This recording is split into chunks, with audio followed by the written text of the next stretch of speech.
Welcome back, everyone. What a day. It is the best day. I actually think it is the very best day. Although I'm going to move the camera slightly, Jay, because you're almost not in it. Oh, no. There we go. Here he is. Right. What a day. What a day. I suspect last night did not go the way that many of us suspected, but there's one all-important thing, and it's the only place that we can start, which is... We did it! Yay! Vibe gang, we did it! We press onwards. This is not, it's not like a little blanket then. Yes. It's quite cold, it's not cold here. I am so happy, and to just give you an idea, guys, of how happy we were, I'm going to show you something. This is an exclusive, well, it's not very exclusive, because apparently... how many people have seen this? Apparently 44,600 people have seen this already, so it's not very exclusive, but I'm going to show you it anyway. This is how it felt when we found out.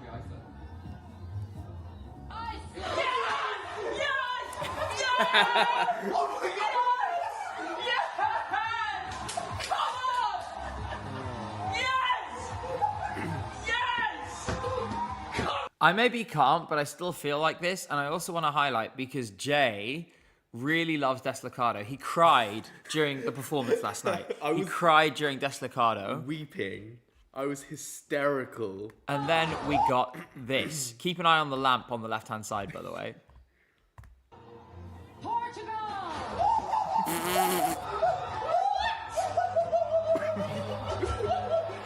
Even the lamp was gagged. The lamp truly was gagged. Oh my God. It was really quite something. Now, because it was so unpredictable, we're going to give the people what they want right at the start. We're doing a poll, which is going to come up now on YouTube. How many qualifiers did you predict correctly? 10, and if you said 10, then you're a liar. 9, 8, or 7 or less. And Twitch, if there's a Twitch mod in Twitch chat, they will add the poll there as well. I think there's a few elephants in the room. I would say there's probably 4 or 5 things we really have to talk about to start with. We're going to go through everything. But obviously, I think you just have to start with the headlines. And the obvious one, and I think the one that has caused the most controversy over the last 12 hours, is Belgium. Now, what I'm going to do is... in the past few days, we've been playing those rehearsal clips on stream. I'm just going to play those. When we're talking about each song, I'm going to run those in the background just to give you guys a quick jog your memory. Because I don't know about you, but as soon as the show is over, I have to watch everything again. Because I immediately memory hole like 85% of what I've just seen. So, Belgium. Now, this was obviously a total shock. I think basically all of us had this going through. I never doubted it for a moment, which is why on that 10th one, I actually, for a brief flicker of a moment, I was like, fuck, I've really nailed my colours to the wall with Zifferblatt. And now they've... Yeah, this is your fault. But luckily, the map was as reliable as we hoped it would be. Try and explain, and you guys will see in the video that comes out later. It's almost done. You'll see a premiere page is going to appear at about 5 p.m. Local time today, and it's obviously going to be up at 8 p.m. local time. I also need to make a thumbnail, so I should do that this afternoon as well after this stream. I had no concept of why it was this didn't qualify, and I had pre-written a section in the video where I said, you know, which was saying about how great it was and how now it was a contender for the top 10 and how it had qualified and sailed through and that we were all wrong for doubting it. I have decided sometimes you have to own it. You have to own your mistakes. You have to own the curses that you've inflicted. So in this case, that will be remaining in the video with a disclaimer, of course, because I thought it was funny. And also it explains why I thought it was so strong. Jay, with the benefit of a night's sleep, or half a night's sleep, have you any idea why this happened? I think it comes down to musical genre. Maybe people at home were like, this is a bit too much, or maybe the visuals were too red. Like, So Red Sebastian was too red. I just think maybe it didn't connect with people, or maybe they voted for someone else that they liked. So what you're saying is that the reason why Belgium didn't qualify is that people voted for someone else. No, I mean, It's been a long week, hasn't it, Jay? It's only Wednesday. No, I mean, like, maybe this wasn't anyone's favorite, you know? Maybe it was everyone's, like, between third and seventh favorite, you know? I get and that. They would rather vote for, you know, their top three. I get that. In fairness, I do think there was maybe a little nerves. I thought he sounded really good, but there was maybe just a little nerves. One thing I think would have made it a lot better, that the sort of shadow Red Sebastians that you had sort of fanning out from him. Yeah. I would have loved to see them play more of a part because they were in the show, but they weren't that much of a part. I would have loved to. There's all kinds of effects you can do with these kinds of lookalikes that they didn't do that would have worked really well with the song. We actually saw filters on the camera which created a blurring effect in other performances. Yeah. If you'd had them moving in a way that was cascaded with that kind of filter, it would have created a really cool blur behind them, for example. So there were these kinds of concepts. This is the thing. I think they got onto a really good concept and maybe didn't fully explore it. I mean, it's still a shame because I thought it had more than enough to qualify. It did really well in the audience poll, although, of course, that doesn't tell us everything. The press were all raving about it.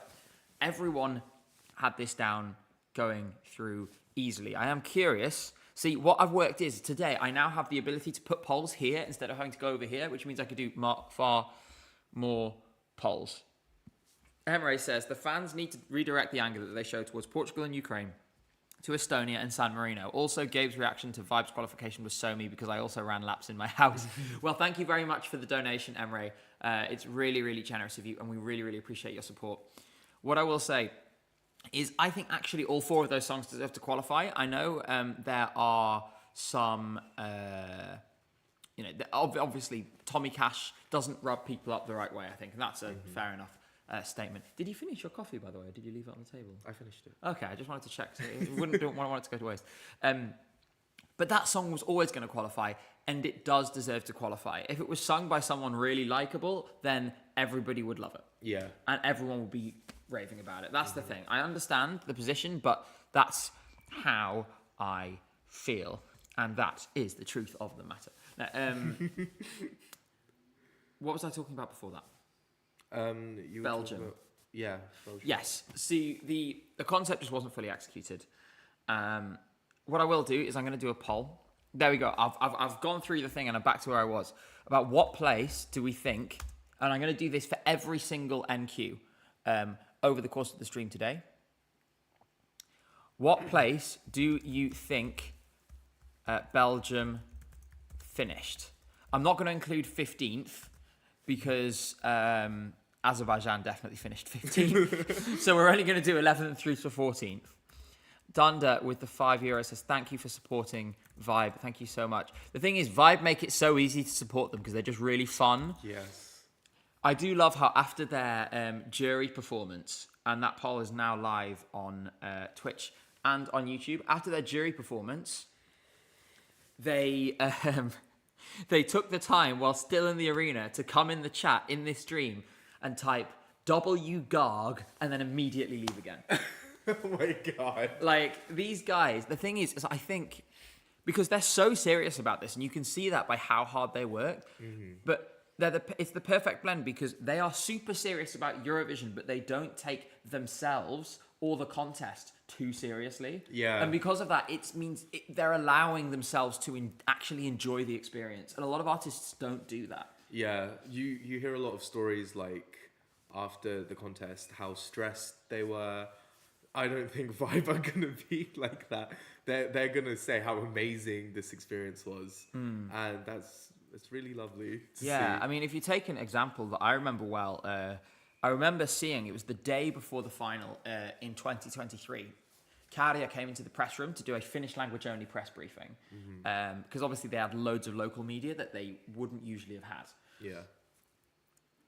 I was sort of listening in at medium distance because obviously it's all in Finnish. I don't understand it, but also I was just kind of curious to try and get a sense of his mental state based on sort of his body language, the way he was, his demeanor, the way he was answering.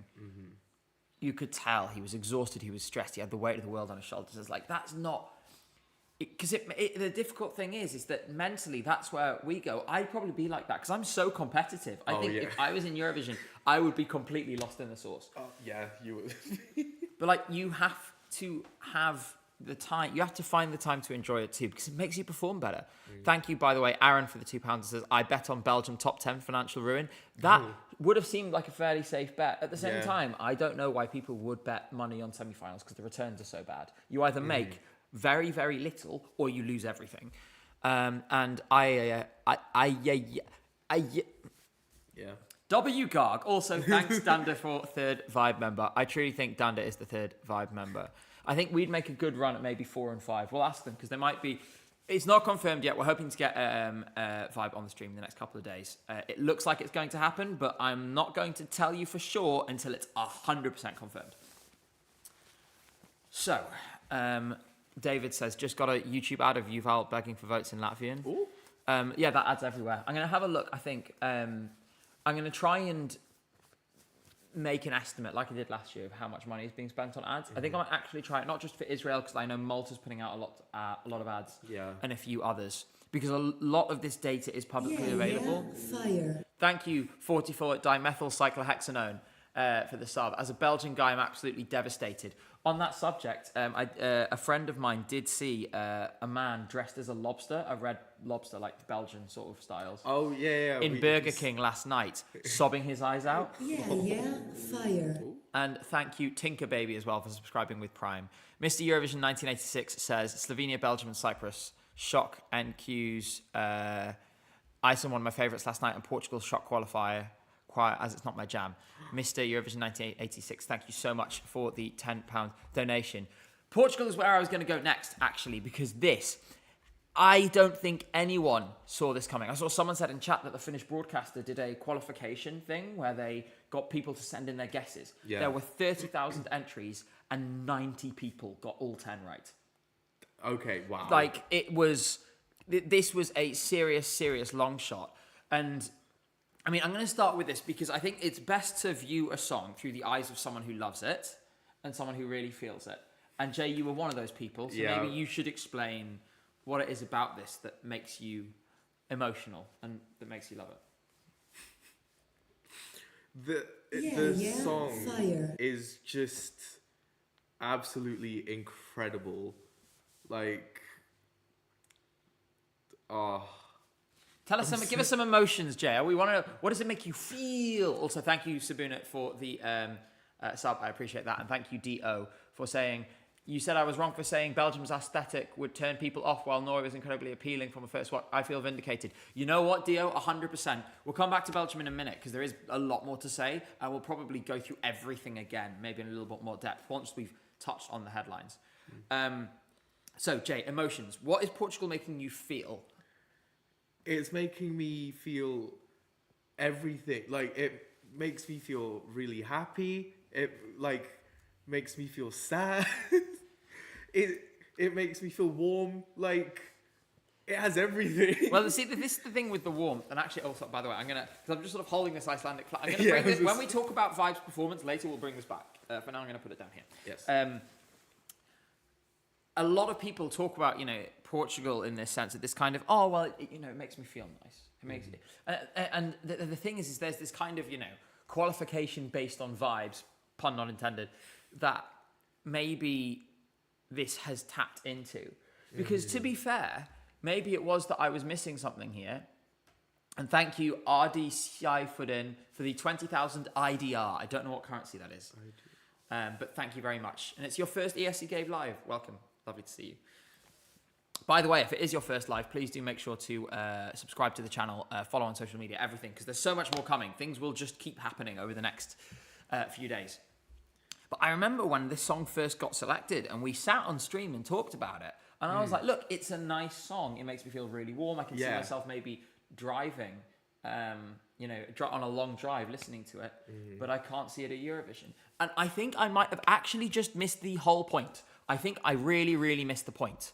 Because I had just given myself a really detailed description of why this would be in contention, why people would listen to it for the first time and connect to it, why people would pick up their phone and vote for it, and then immediately got lost in my sort of personal prejudice of what I see is for Eurovision or not, and just ruled it out. And I think it was a terrible mistake, especially given the way in which Portugal is able to glow up performances. Yes. Orksa, thank you so much for the €6. I'm going to remember your question. We're going to talk about it in a minute. We're going to finish Portugal and then I'll come back to it. But I really, really appreciate the support. So, are we all idiots, Jay? Speaking from experience. No, okay. Are we all simply fools? Well, I'm not. Well, except for you, I get it. But is everyone else an idiot? You know what? Our good friend Leo, always said that this was going to qualify. And you know what? Props to him, because, how did he get that? He is going to be so smug about this. But to be honest, if you out there predicted Portugal was going to qualify, you deserve to be smug. Very quickly, Jesse says, from an American to the person who got me interested in Eurovision, here's a donation. I can understand why Portugal got in over Cyprus, but that's just me. Don't worry, we're going to talk about Cyprus. Eric says he's sharing the prize money from betting on Iceland, and he's given 25 Swedish krona. I think we may be spending a lot of Swedish krona next year when we're in Stockholm, because I think that's where we're going. So, Eric, maybe we'll get a chance to share a beer in Euroclub in 2026. Thank you so much. So we'll come back to these in a minute. We're going to just sort of doing a whistle-stop tour through the headlines first. We're going to go in-depth through each and every performance, and then we're going to look ahead to Semi-2, because, of course, that is coming this evening, and I hope I'm all going to see you there at the stream, which is starting here at 8:30 p.m. Central European Time. I will be feeding back videos to you. Indeed. And we're looking forward to that. Again, we're going to have all the clips, and that means you guys will be the first to see the show. Thank you, Jungles Cog Bjorn. Sorry, it's super fast start here. Jungles Cog Bjorn for the subscription with Prime. Danielius, thank you for the that was much louder than I expected. And Danielius says, is it possible there was a tie for 10th place and they dragged out the green room interval to recount the votes? The results were announced 10 minutes too late. No, it's not like a paper ballot where the voting numbers could change. They don't move forward until they are certain. So they let everything come in and then it's clear. Could it be very tight? Yes, sure. I absolutely think it could have been.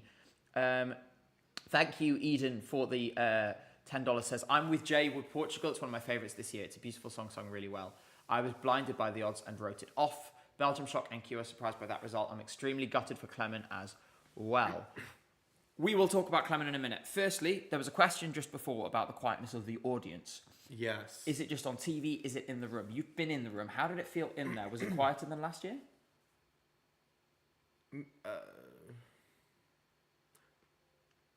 It is a smaller room. It is a smaller room, so there's less people.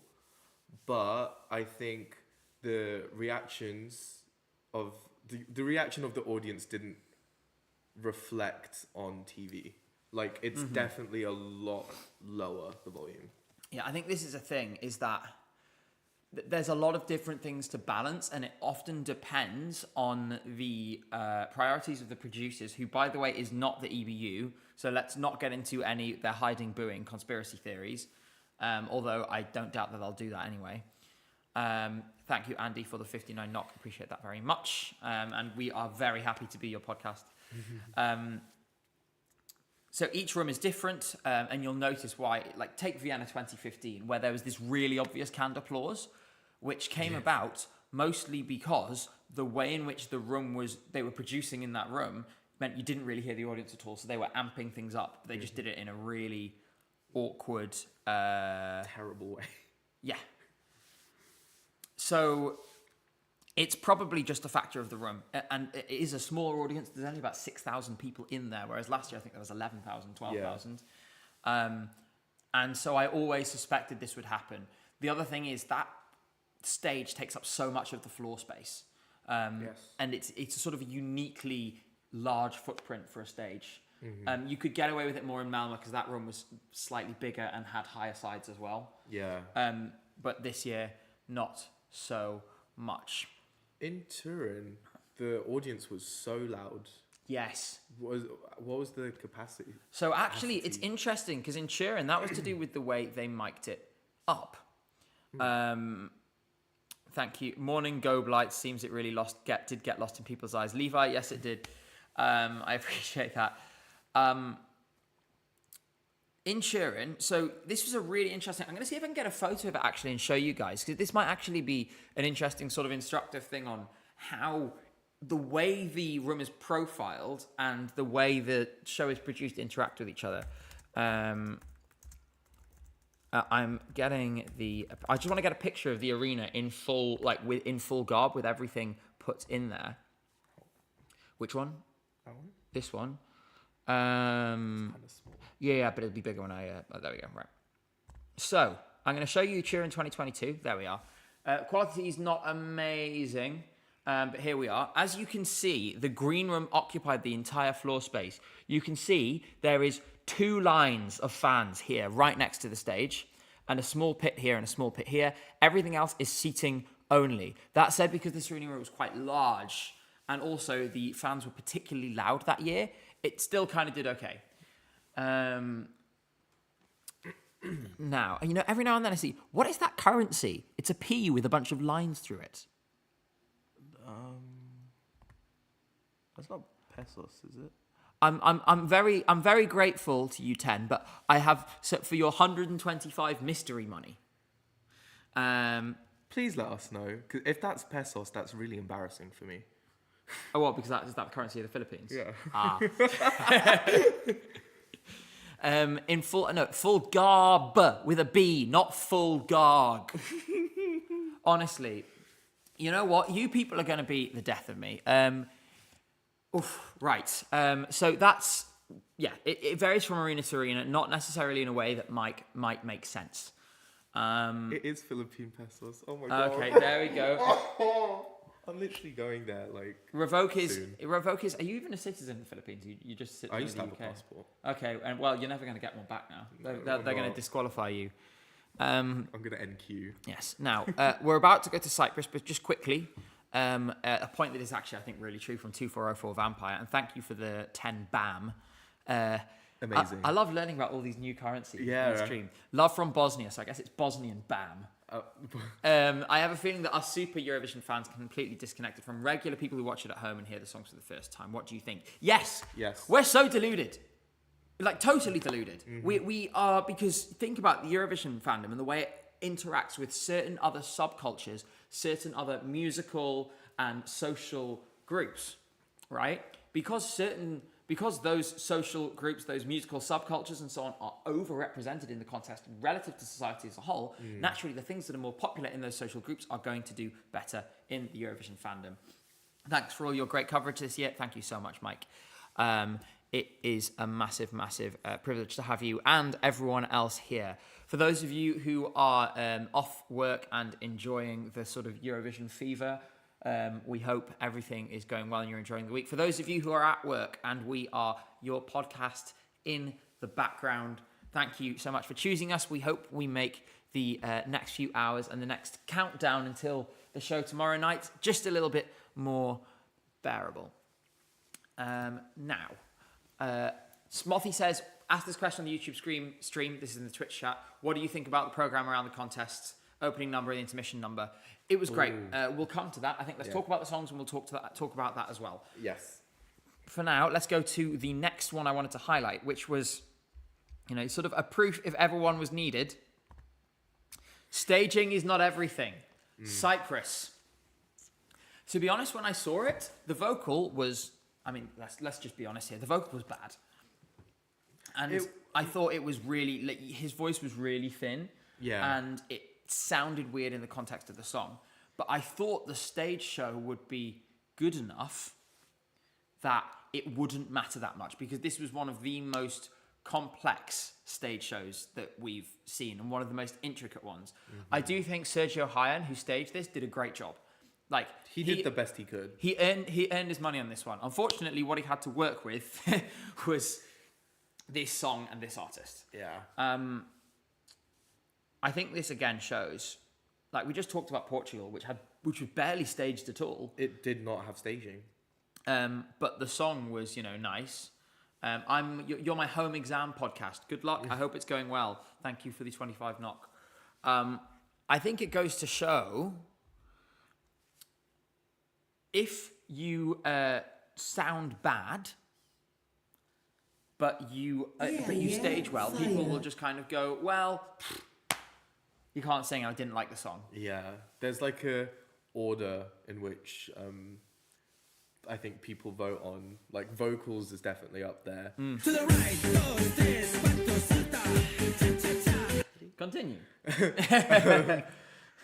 Vocals is definitely up there. Then song first, then vocals. They're very close together. And then staging is like below that, Yeah, I would almost put staging as like, if you think about it as an equation for a second. Sorry, we're doing maths. No. You have like song plus vocals multiplied by staging. So if your staging is great and your song and vocals are great, then the staging completely sends it to another level. Yeah.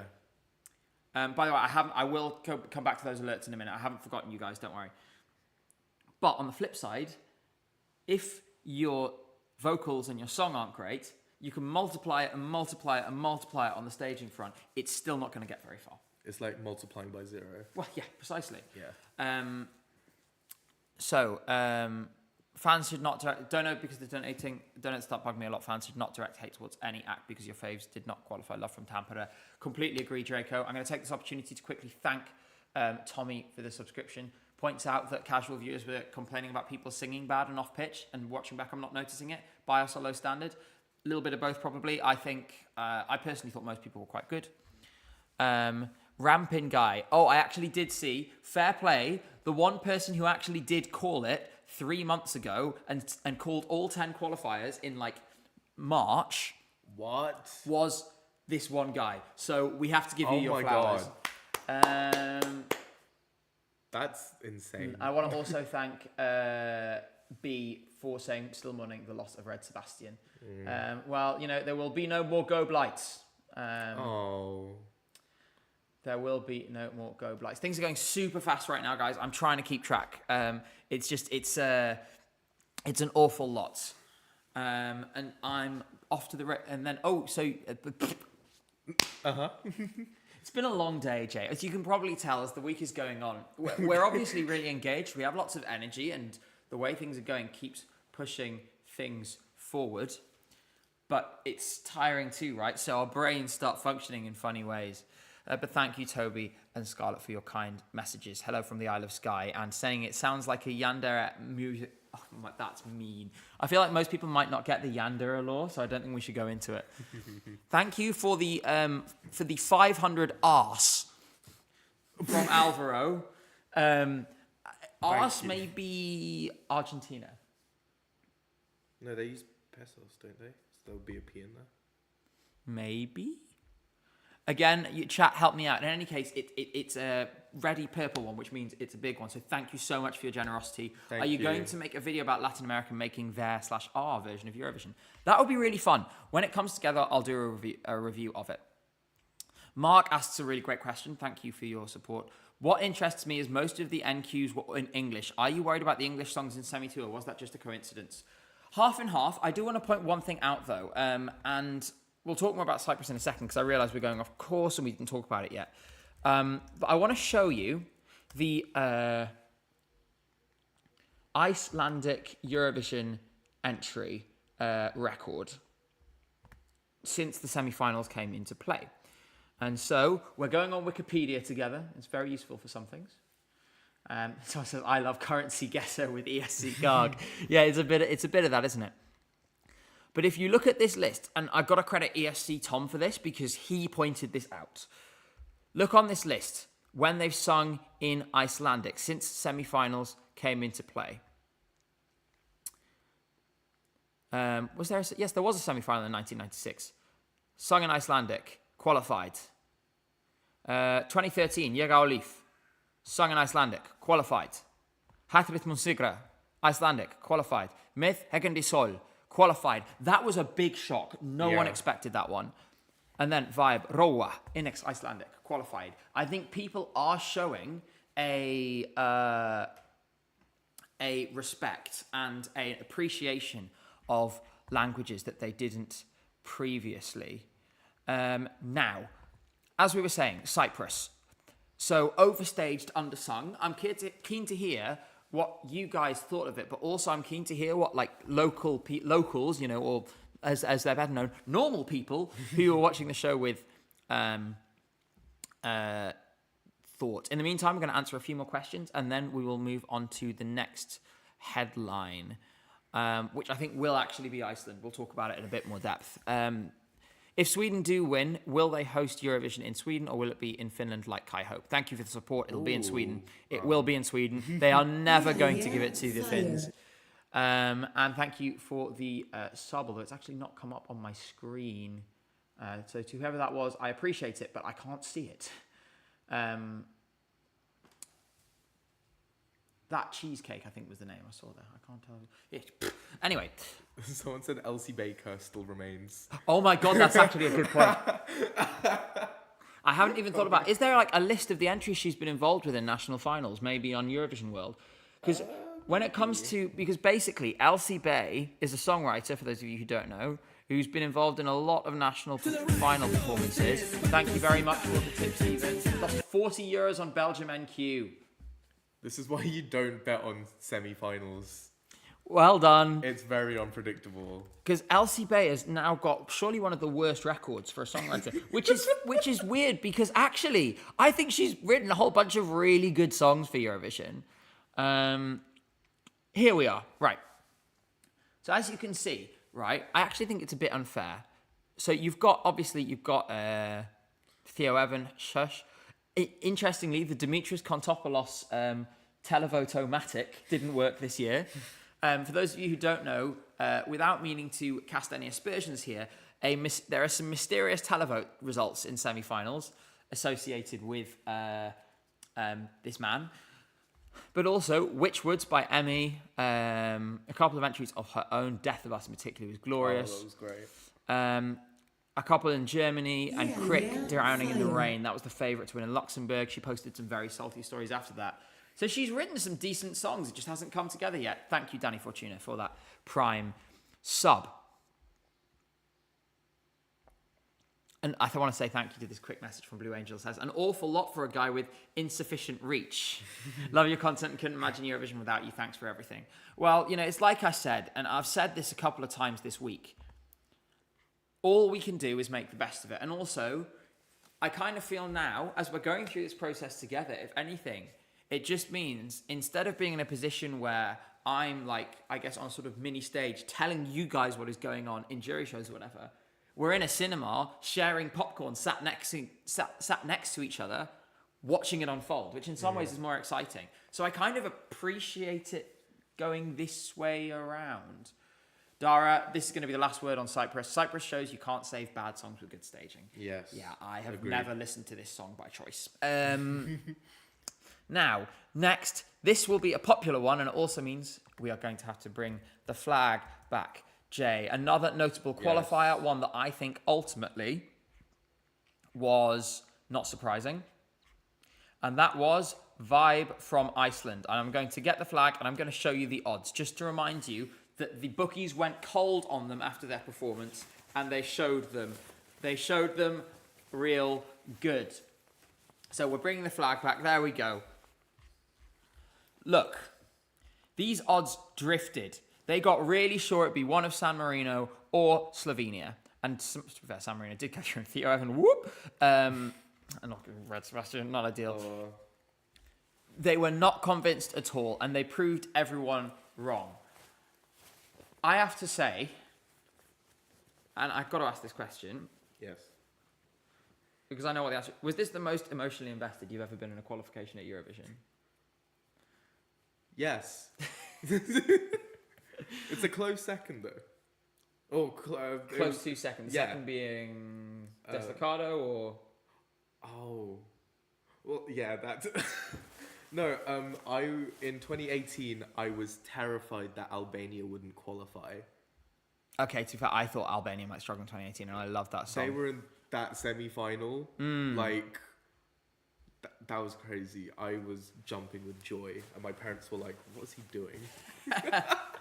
Well, look, I think the thing is, right, and all of you who've been to the contest or been to or met an artist, even think about it. So all of you have probably been, a lot of you will have been engaged with Eurovision for a long time. For those of you, I want to especially focus this towards those of you who have maybe met one or two artists before the contest and had a really great experience, and because of that had a sort of personal kind of, like for them. Yeah. Because they were really kind or whatever else. I want you to think about how that felt then when they were successful or not at Eurovision. For us now, and it really leans heavily on the scales more than any other, because we spent, for example, that Minecraft video, you saw 20 minutes of that. We were sat there for like 4 hours. Yeah. Like just sort of yelling, basically. I feel sorry for Vibe's editor, Peng, because he had to then go through all of that to construct it into something coherent. He did an amazing job. Yeah.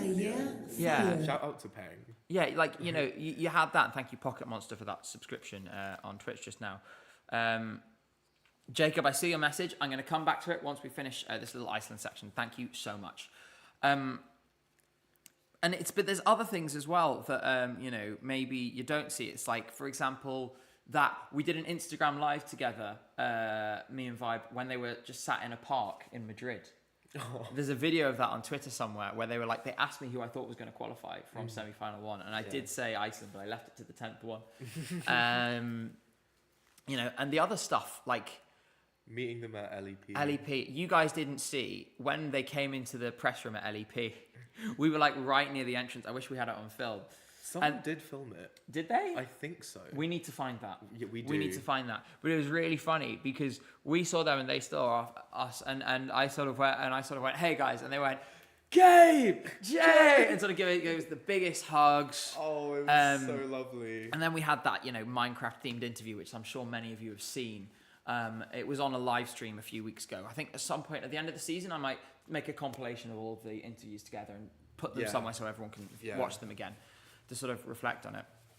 Another thing that you guys wouldn't have seen that day, which is, and I've not actually said this on stream before, was they wanted to hang out with us for a bit, but they were obviously backstage in the artists area.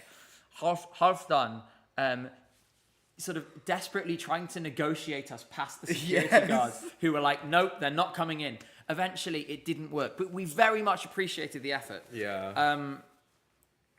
It was just, everything about the experience was really wonderful. While the super chat is still on screen, I do just want to quickly thank Jacob, who said, loved Albania, Ukraine, Portugal, and Croatia, hated Belgium, Spain, and Azerbaijan. We'll talk about all of those. I agree with your likes, and I think Jay does as well, but we'll come to it. Danda, actually, and Danda is someone who is the boss of the Vibe Discord, says, Vibe's qualification has been very community driven. And I think this is the thing. If you work hard, you can shape the narrative around your entry coming into the contest. Yes. I think the way in which Vibe introduced themselves to the wider Eurovision community, the way in which they engaged with it, demonstrates just how big of an impact that can make. Yeah, they're marketing geniuses, honestly. Thank you, Kayla. I saw that 199. But like the way I see it is, it's like I said before, they are really serious about Eurovision, but they don't take themselves or the contest too seriously. Yeah. It's the perfect balance. And what that means is, they could just do it. The other thing is that I think we should remember there haven't been very many truly like Gen Z contestants yet in Eurovision. Like who grew up around like short form video, who grew up around like TikTok, Yeah. and Instagram Reels and everything else. Like brain rotted. Yeah, exactly. But because they did, they were instinctively able to connect with people on social media in a way a lot of other acts simply couldn't do. Yeah. Because with a lot of these formats, for example, the reason why I find the video formats that I do and the reason I film things in the way I do is because I'm sort of instinctively following and iterating on what the YouTubers I watched when I was a teenager did. And I guess it's the same for the way you edit, right? You edit based on... I have inspirations from everywhere. Like Dank Pods, Quenlin Blackwell, like Twames Leray, like, yeah. And so my inspirations come from everywhere. Exactly. So like that's why this stuff works, because you feel comfortable in that position because you sort of have this instinctive understanding because you know what you would want to see, you know what you would want to be engaging with, and so they've nailed that to perfection. And Donda says again, and the thing is, their way of promoting themselves on social media was always like this. There was never a shift to appease at the Eurovision public because they didn't need to. The way they are is what got them here. And I'm trying to keep an eye on chat because it's moving super fast, but I do want to read out as many messages as possible and not just the super chats. Although of course really grateful for the super chats. Catherine.uk on Twitch says, imagine if Gabe sat with them during the final, that would be very epic. As epic as it would be, it's also impossible because it would, on a purely rules-based level, the accreditation deadlines were all 3 weeks ago. Yeah. So I wouldn't get within 100 meters of that area before, I don't know, the EBU staffers would, sort of rugby tackle me to the ground or whatever. Oh well. Now, we're going to keep going. Jon Bergdahl, thank you very much for that. We're going to answer that question later on. Do not worry about that. Now, we're just going to take, I think, a couple more questions, if we can, about Iceland before we move forward. So if you have any more questions, any more thoughts about Iceland, please let me know. In the meantime, Domas asks, do we ever find out the exact vote count for countries in Eurovision? Well, do we? If you're Ryan, put them on the TV screen, then yes. Some countries reveal them, yes. But it's a country-by-country basis. I don't think the UK does. Which, I don't know why. Why can't they just show it? It depends. There's a data protection element, partly. Oh, okay. GDPR and all that. Yeah, I know. Right. We are going to keep moving forward. And sorry, what? Right. Oh, that's actually fun. It was rewatching your Estonia national final vlog, and it's a shame that Jay's singing over Espresso Macchiato for copyright issues isn't spoken about enough. W vocals for Jay. Well, Jay, give me a moment. Oh God, what we? I think since it's so in demand, we can. Where's his rehearsal clip? Oh my God, are you gonna get me to sing? I'll do it with you. I'll do it with you. Okay. And we have to just we're just gonna sort of try and lip read based on the rehearsal clip because I can't remember what bit it is. I think it's the start. Oh yeah, this is early, isn't it? And then once it comes in, okay. Once he throws the thing. Oh no, this is way too early. Okay, we're gonna have to get the action performance. Give me a moment. Bear with.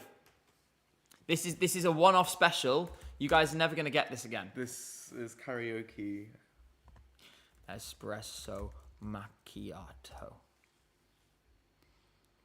And we want live in the second semi-final. Wow, over 500,000 views already. Did I say second? Yes, you did. Right, wait, I've got to put it on screen first, Jay. Okay, are we ready? Yeah. Wait for it. Mi amore, espresso macchiato, macchiato, macchiato, per favore. Okay, there you go. That's the only time you're ever getting that.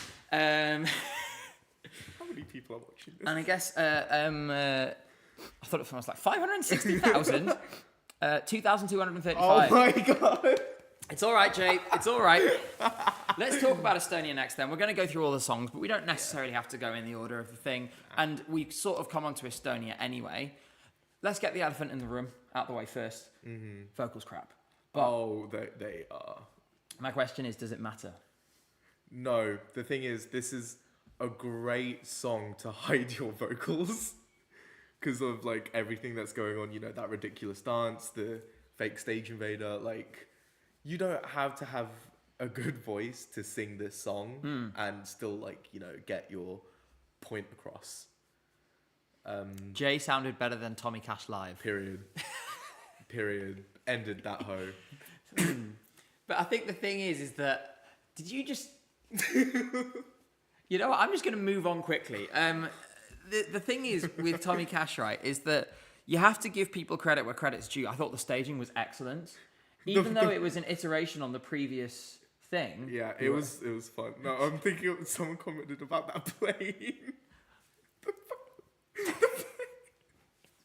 Should we look at the plane? Yes, can we look at the plane? For those of you who didn't see it, it was before the stage invasion, wasn't it? Yeah. So there was this plane. We're going to have to try and find that. I know exactly the one you mean. So I'm sure all of you remember this bit with that. You really loved this plane gift, didn't you? Oh, And it's someone on amazing. Twitter, how am I going to find it? The plane dance. I'm just going to Google it. Yeah. And someone posted this gif on Twitter. Oh, that's the one. That is the one. Here we go. And Jay thinks this is hilarious. It's the best thing ever. Someone posted this gif on Twitter. Oh, I love this so much. But, you know, I actually think there's a few things I want to give Tommy his flowers on. And I think we can show stuff from the performance. We just can't show sound. For those of you who are listening but not watching, because I know a lot of you are at work or anything else, I will explain what we're talking about as we're talking about it, so you still get everything. We'll go to the stage invasion. And I think this... So we're looking at the stage invasion of Tommy Cash's performance now. I think this was really clever because also... It made Tommy, it kind of softened him up a bit. It made him seem a little more fun. And because of that, I thought it was really nice the way they did this. Because at the national final performance, one of the criticisms was that he was aloof or that he was too... that's really funny, by the way. I laughed so much at that when they carried him away. Carried her away. Jay, check your messages, by the way. Adam asks. It was really clever because it directly addressed one of the key concerns about this performance that we had. And because of that, you know, yeah, I thought it was really nice. Then there was this, and what I actually thought was clever about this shot with the spinning coffee is that they're moving him in just the right way, so it looks like he's pushing the coffee around with the way he moves. And so I thought that was nice too. So, do I love the concept on the whole? Not hugely, but what they've done with it now is much better than it was at the national final. How did you feel about it? I mean, you saw me laughing hysterically. Oh my god. It was that plane. That plane was amazing. That's the highlight of the performance for me. No, yes, it was elevated, the staging. His vocals are still as bad as they were. Sorry, I just accidentally showed Jay the plane gif again. Continue. I'm still not crazy about this song, but it is extremely, extremely catchy. And I catch myself singing this all the time. I did, because I was very curious. I was very curious. I'm actually going to take a quick pause. I have an announcement to make. Tomorrow, live on stream from 1 p.m. to 1:30 p.m., we will be joined on this sofa by Vibe. There we go. Flag out again. We've got it the wrong way around. You're holding the... We will be joined on this sofa by Vibe. Tomorrow, 1 p.m. Do not miss it. Excellent, and thank you to the Icelandic delegation who just sent me an email 3 minutes ago to confirm that.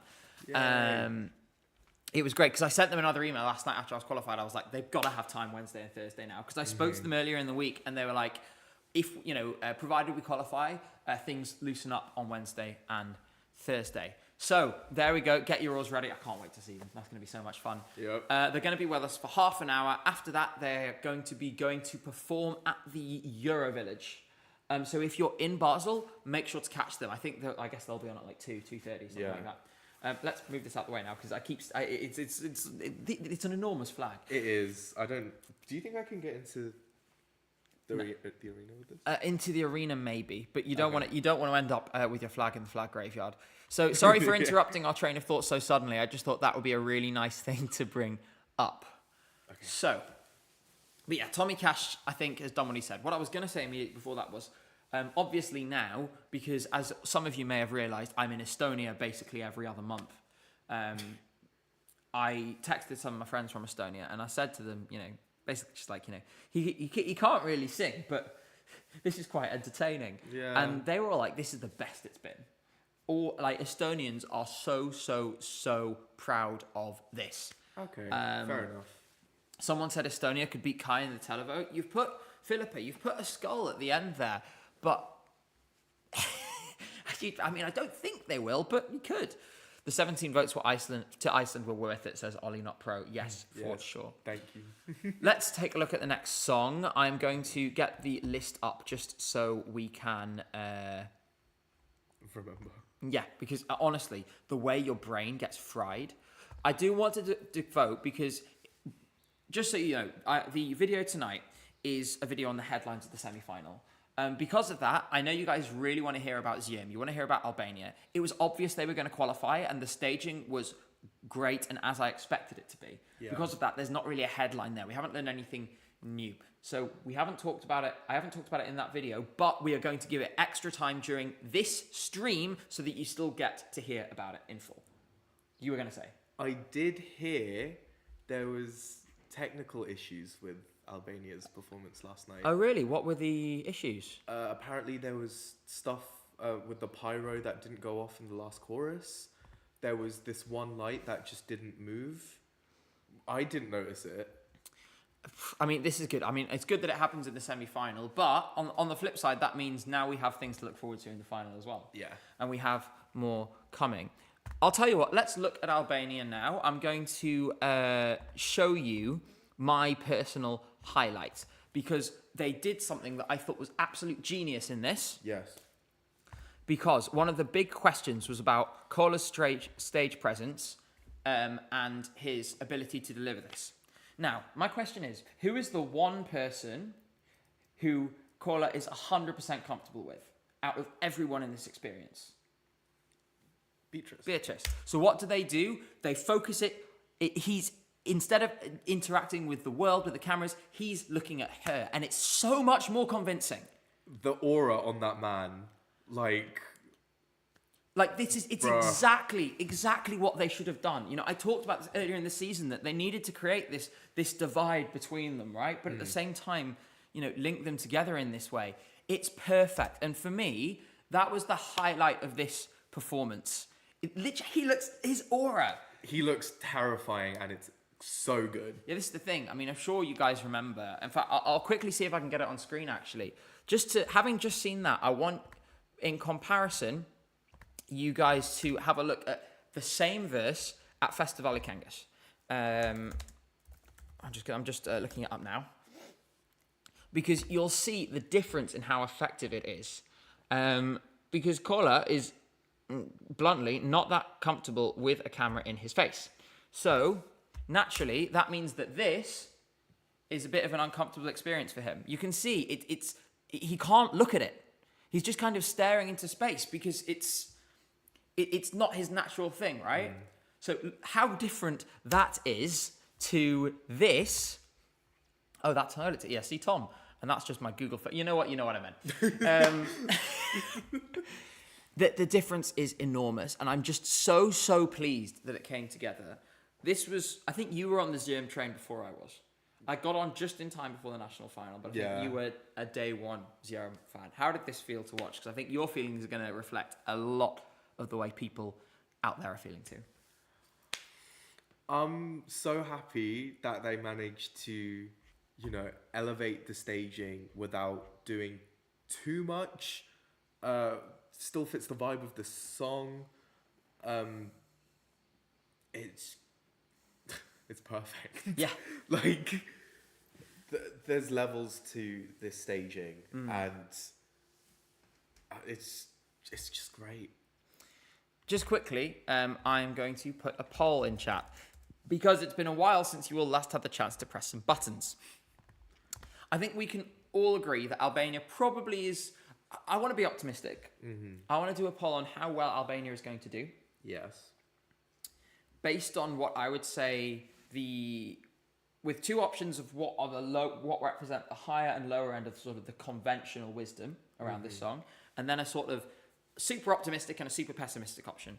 Yeah. So I'm going to say, it's Albania's final position, and I'm going to say the super optimistic scenario, 5th or higher. The sort of conventional wisdom position 1, which is like 6th to 12th, 6th to 10th, sorry. And then 11th to 15th as the sort of second lower end, like within what people are still expecting, but the sort of people who are like, well, I like it, but I'm a bit pessimistic about it. And then the ultra pessimistic, which is 16th or lower. If this gets 16th or lower, I'm getting a nipple piercing.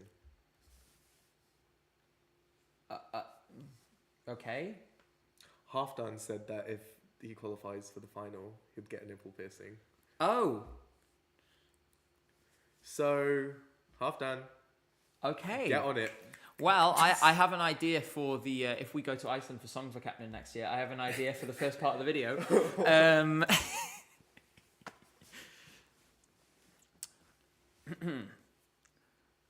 Yeah, no, I'm a bit in shock by that as well.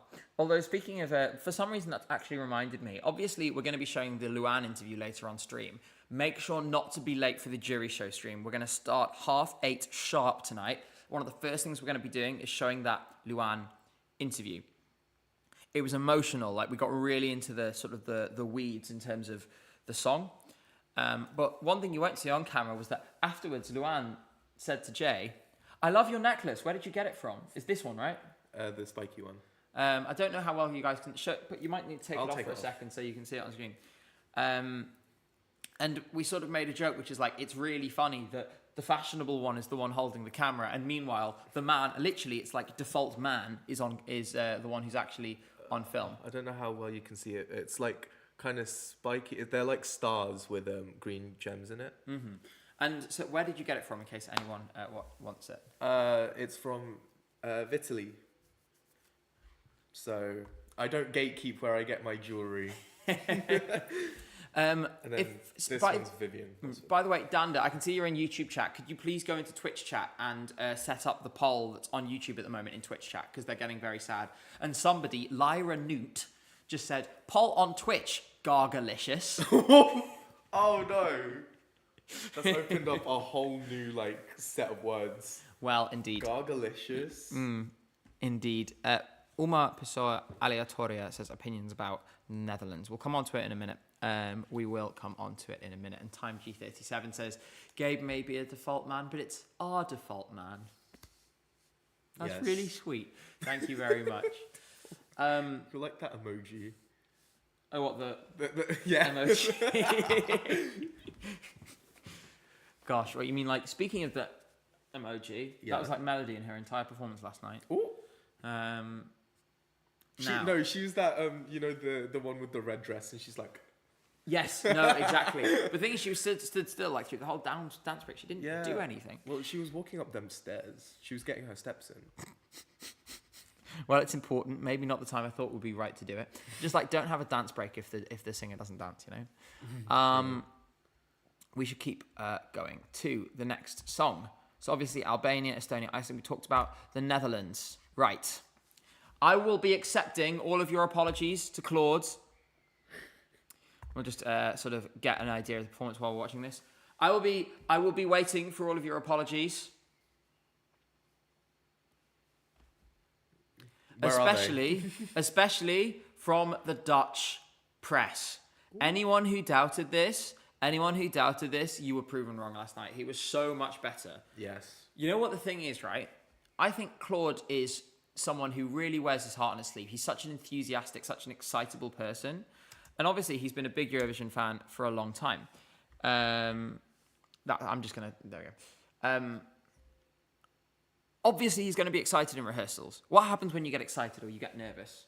Your breath starts to go off, especially when you're doing a live performance like this. Your breath control is something you have to really strictly learn where to breathe and how to breathe. Once you get out of that pattern, suddenly you'll find yourself struggling for breath the entire performance, because the next time you need to catch breath, you're even more breathless. The whole thing's been designed in such a way that it's like, well, I can breathe at these points and I'll have enough stamina. It's like breath choreography. Yeah, and like the thing is, what we should remember is Claude got second in the audience poll, and as JD Exceed, I don't know how to pronounce your name, I'm sorry, said he had the biggest applause in the jury show. I mean, you were there. Yeah, it got an he amazing did. response. What was it like in the room? It was just, we weren't expecting it, but he got massive applause, and he ate that. Period. I think the few people saying the staging is boring. I think it's interesting because on one hand, you've got, I think some people would find the staging quite intimate, quite, and it's sort of, I think it showcased him well. Yeah. It might have been a little minimalistic, but it had personality, and it had his personality. Just quickly, that poll is now going to close from Albania, and you guys think it's going to finish 6th to 10th. 52% say yes. And Twitch agrees with slightly less votes. One thing I will say about the staging is that they probably didn't do too much to preserve his voice. Would you agree? In what sense? Like, when he starts dancing, Yeah. his voice, it's still really good, but like you can tell it's not as strong when he's dancing. So they must have, realized that and then adjusted the staging so that he could sing the whole thing. And to be honest, I really like the staging. It's not too much. And I think the song carries, the whole package anyway. I love this song. It's my brother's favorite. So shout out to Crimson. Or Stick. Were you meant to say, did you just say his real name by accident? I did. Okay, yes, he's known on this stream as Stick. His because name that's is his Stick, Discord guys. username. His name is Stick. Now, we'll move forward. I have always believed in this. I think it's natural that the vocals get slightly shakier when he starts dancing because, it's a tough thing to do. At the same time, I feel like now they've gone the right side of the line. Like if you look, for example, Theo Evan in Cyprus, it was so staged that is an extremely demanding performance. I think he was exhausted because there was a news story in the I think it was the Cypriot broadcaster reported it themselves about him passing out from exhaustion a couple of weeks ago. So he'd clearly been worked extremely, extremely hard.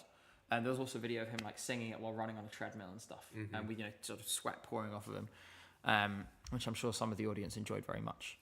But if you do too much, then things start to fall apart. You have to put it at the right level for the performer.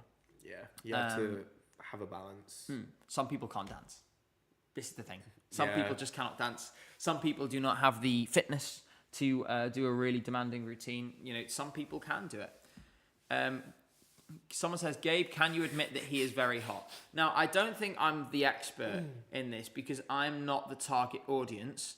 But I suspect many of you are, so I will let you all make the decision instead. But there's not going to be a poll. We are not going to poll on whether a contestant is hot or not. That is gross. Just to be clear, because I could see where that was going. Next is someone who I'm really, really happy for because I think it was the most nervous performance I have seen, and I think it may have gotten to him a little bit last night. That was Kyle Alessandro from Norway. Now, was the performance slick? Yes. But because of the way he, based on how he sung it, based on the sort of, the timbre of his voice and everything. Yeah. And I'm sure a lot of you agree.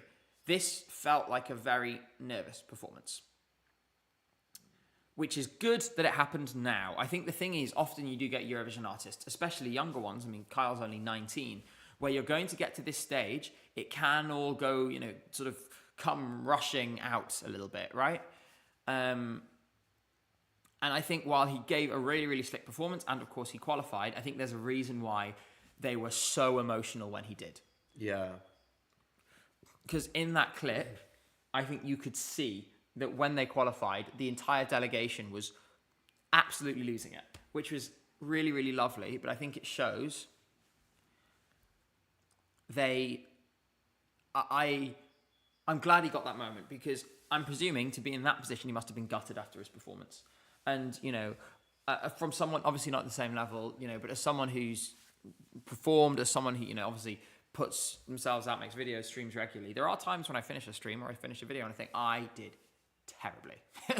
And it's never as bad as you think it is. But if we then detected that there were some problems with this, imagine how Kyle must have felt, being excruciatingly conscious of every little thing, every little mark. We don't know if he misses a mark by 0.5 centimetre. He probably does, because the precision of this. The good thing is, once you've got through this once, it's a lot easier. So I think actually it's really exciting, because now on Saturday he's going to be excellent. Yeah. How did you feel both? Obviously you saw it in the room, you saw it on TV. Did you think one performance was better than the other? Obviously from different perspectives. And was there any doubt in your mind about this? I didn't doubt that it was going to qualify at all. It did sound, or it was performed a lot better in the jury show. And I'm really glad he gets another chance to, prove his, what's the word? To give his best. Yeah. I'm keen to hear what people thought of this performance in chat, and I'll try and read out some comments. I will apologise, this chat is moving super fast today. I feel really lucky to have I think the thing is, right, it's been pretty intense over here the whole season, but I think now the first semi-final has happened, I think it's really kicked off I can almost feel the excitement, like, in seeing everyone's messages. Yeah. Like, it really feels like Eurovision now. Yeah. Few people are pointing out, both in this and in the others, that the vocal levels are a bit odd and the backing vocals are a little high. I think it's a problem. I think you are absolutely right. Someone says, what about Poland? We'll come to it. Don't worry, we're going to talk about Poland. I think you're absolutely right that the backing vocals are a little odd this year. But I wonder if you noticed this too, but it did seem to be a little better than the rehearsals. Would you say so? Yeah. Excellent. Me just saying yeah to move on. But no, because if you listen to the Vibe rehearsal clip and then listen to their live show, they have this harmonic backing vocal on the track that was clearly better balanced by the time the live show came. Porsum's Karma says, how did we lose Cyprus? Bro couldn't sing. Someone says, what about San Marino? We'll come to it. Next, let's talk about an NQ, because we've talked about a few qualifiers. We still have Poland, San Marino, Sweden and Ukraine to talk about. We've talked about Belgium and Cyprus from the non-qualifiers. We need to poll on Cyprus about where you think it finished, actually. So the person who said, what about Cyprus? You get a little bonus. Cyprus finishing position. The consensus in chat, I will remind you from earlier, was that Belgium finished 11th. It was a clear consensus as well. We're working on the assumption also that Azerbaijan came last in the semi-final. Where do you think Belgium came? I actually do think it was 11th. I was so convinced. I was more convinced about it than Cyprus. So I think they must have been 11 and 12, and I think it must have been really close. I think Cyprus got 11th. Why? Because the semi-finals never go as everyone expects. Okay, fine. Like, I made this point last night, the Circles in 2022 getting 11th. You don't want to test my limits. No one saw that coming. Shut up.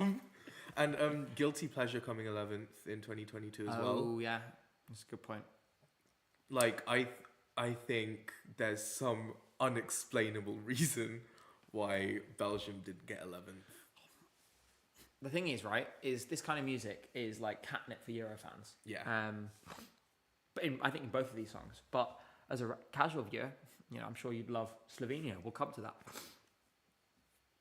Sorry, I just got a bit of stuff caught in my throat or something there. So I tried to speak in this one. So that poll's coming along nicely. You've got about half the time left to vote. We're gonna, once the poll auto finishes on Twitch, we'll end it on YouTube. So make sure to cast your votes now. I just muted my microphone for a minute so you guys didn't hear me snorting really loudly because I was trying to clear my throat. So, did you talk about Belgium already? Yes, more we did. Yes. That's Rich is my favourite disaster bop. I don't see how that's relevant to anything, but I agree. Thank you, Yoshi, for that. So, I'm going to close the poll in a moment. Last chance to get your votes in. Be quick.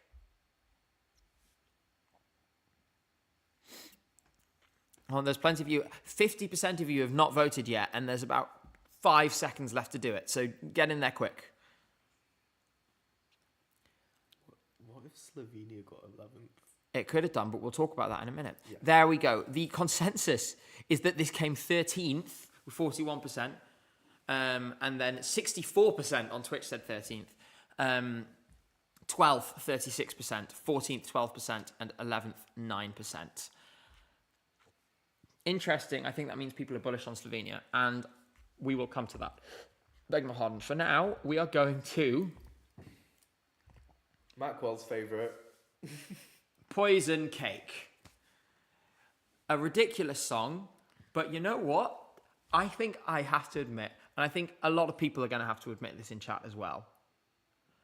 When are we going to admit this was really fun and that it was staged well and Marco sang it well? The song is still what it is, right? But this was really, really, really fun.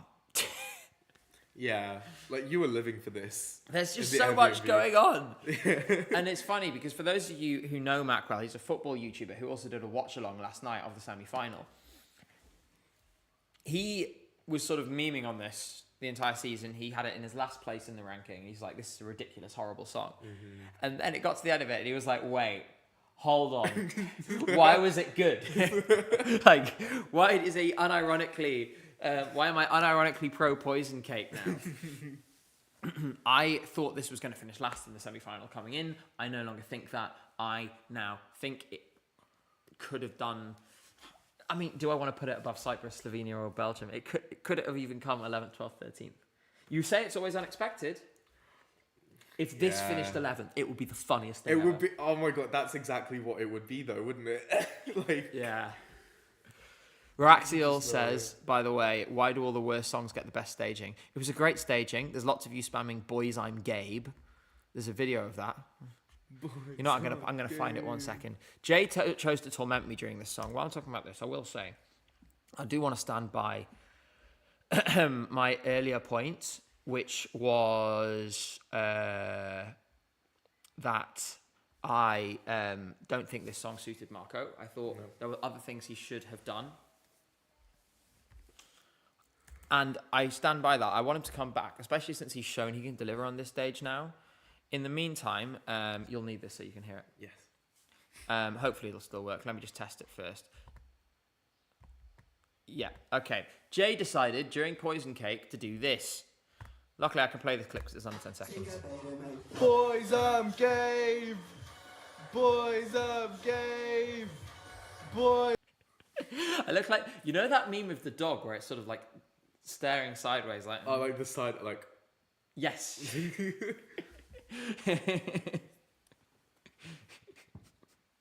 Yeah, I'm leaving it on for a bit so you all have plenty of time to screenshot. I have a feeling I'm going to be seeing that image again. So, we are going to do a poll for Croatia now. I'm going to get it up on screen shortly. Time is flying by today. It's already 3 o'clock. We are going to go, because we started late, we will go a bit late. If you need to leave early, that's fine. Okay. But I'll stay on because I'm quite enjoying myself at the moment. So, Croatia's finishing position. Are you ready to press buttons? It's going to be 11th, 12th, 13th, and 14th. I just got that wrong. 14th. There. I'm going to press the start poll button. Hopefully there is a mod on Twitch who's also doing this at the same time. And Electric Eel, as a treat for you, yes, we'll talk about Ukraine next. And JD's asked, are you going to the public video viewing or to the arena on Saturday? I actually don't know what I'm doing yet on Saturday. Let's see. Don't worry, Dunder, you pack those packages and just do it when you can. Hat Rocks says the official Spotify playlist changed the order. Slovenia's at the very bottom. Do you think that reflects their placement? It doesn't. It has nothing to do with it. None of that's revealed to anyone, not even the participating broadcasters, until after the show. Aaron Smith, thank you for the support, says, I just hope the Croatian public aren't bad to Marco. Yeah, I really hope so too. He deserves the world. He's just a lovely guy. And we met him, of course, and we interviewed him in London, and he was really sweet. That poll's up now, so make sure that you vote. So far, again, 50% if you haven't voted yet, so make sure to get that in now. While we're waiting for that, I know I say a lot of reminders, but there's people coming, there's people going all the time, so I need to keep saying them. Firstly, David, hope everyone's having a good day. Yes, I think we are. Secondly, Loco Boombox, I guess. That was going to be one of the ones, and it is also about Portugal. I'm going to read it in a minute, Blizzard Boy. Thank you so much. And same for the Teeth, the one. I'll address that too. Thank you so much for your support. So, things I meant to say, like the video, subscribe to the channel if you haven't already. Obviously, we're going to be on stream later tonight. There's going to be a video later tonight. You know, if there's this many of you at that video premiere, you will make me a very happy man. So I would love to see you there. And after that, we're going to be straight into the stream where we have that exclusive interview with Luann, one of the only interviews she's given to fan media this week. In addition to that, there's 16 more videos that we've made this season about the Eurovision Song Contest 2025. Please, you know, if you need some more to satiate your appetite between streams, go and watch those too. In addition, you know, there's all these different ways to support us in the description financially if you so wish to. Now, I'm going to close that poll, and it's pretty clear that you all think this finished in 14th place. Now, this is what I expected, just because I think the general accepted position is that Slovenia, Cyprus, and Belgium finished above it. Just quickly, there are a couple of super chats I'm going to go through while we're in that process. Number one, someone saying Portugal qualified because it's a completely different vibe, and I imagine the public liked it. Yeah, I think that's pretty much what we said too. Yeah. So, yeah, you're absolutely right. And T the one, this is relevant to Croatia, says Norwegian voters that voted for Croatia got a message saying they voted for Israel.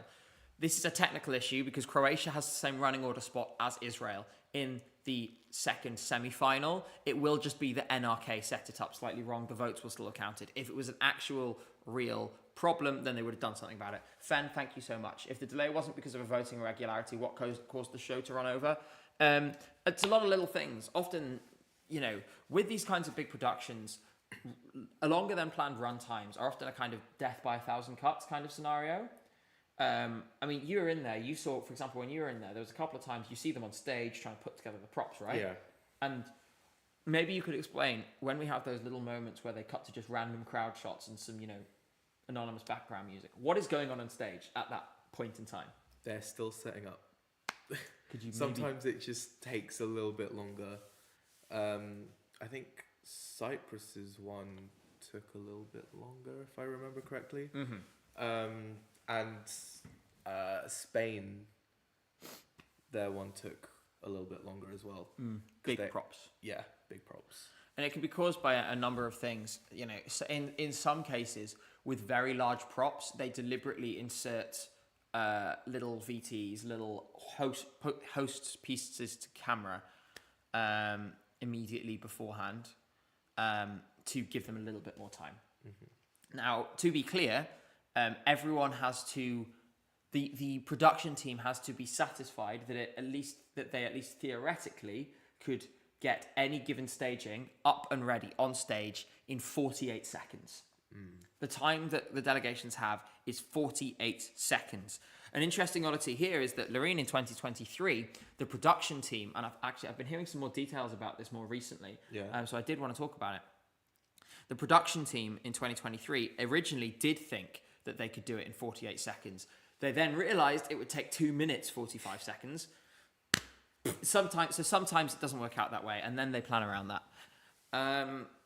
Cobra says, I feel terrible, but I was kind of hoping for a first ever Ukraine NQ. Let's talk about Ukraine. That was going to be one of the next ones I talked about, and since you've mentioned it, and my brain is now there,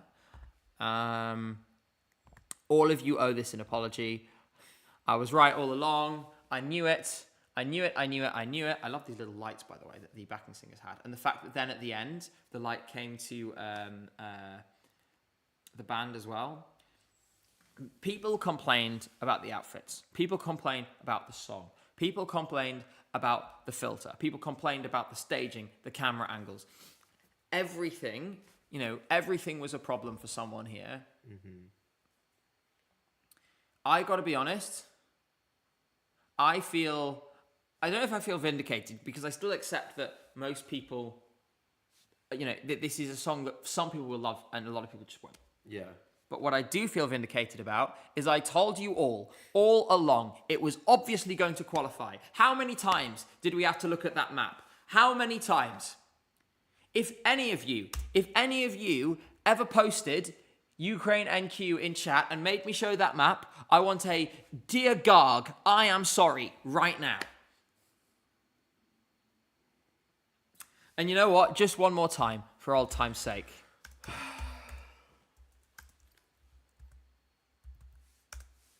Just one more time.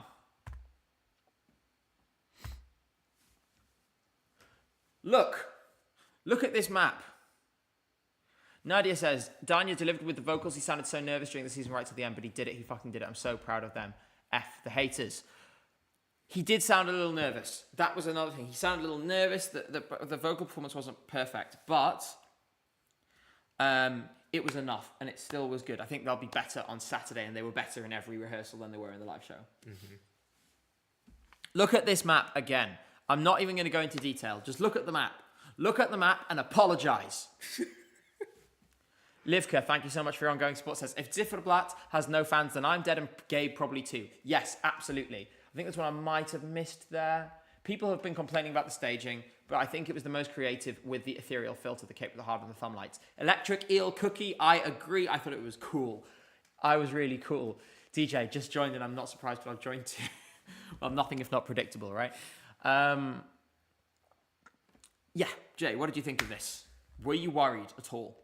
Because I know we had a brief head loss. I think after the 9th reveal, there was a brief oh god no kind of moment. Yeah, because we were about to lose either Ukraine or Belgium or Cyprus, and we were like, oh my god, which one are we losing? Because I couldn't imagine losing one of them. It was Belgium. I couldn't imagine losing Belgium, which is why when I saw it, I was like, oh my god. Yeah. I was like, surely not. But yeah.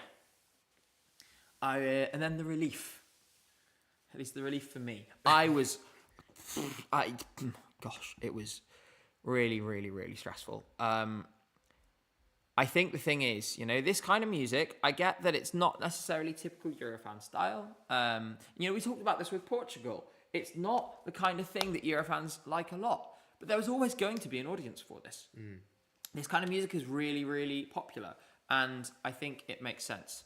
Now, listen, Jay, I really need a glass of water. So what I'm going to ask you to do, right, while I'm quickly nipping off and getting a glass of water, is choose whichever entry we haven't talked about yet and just talk a little bit about it. And then I'll come back and join the conversation.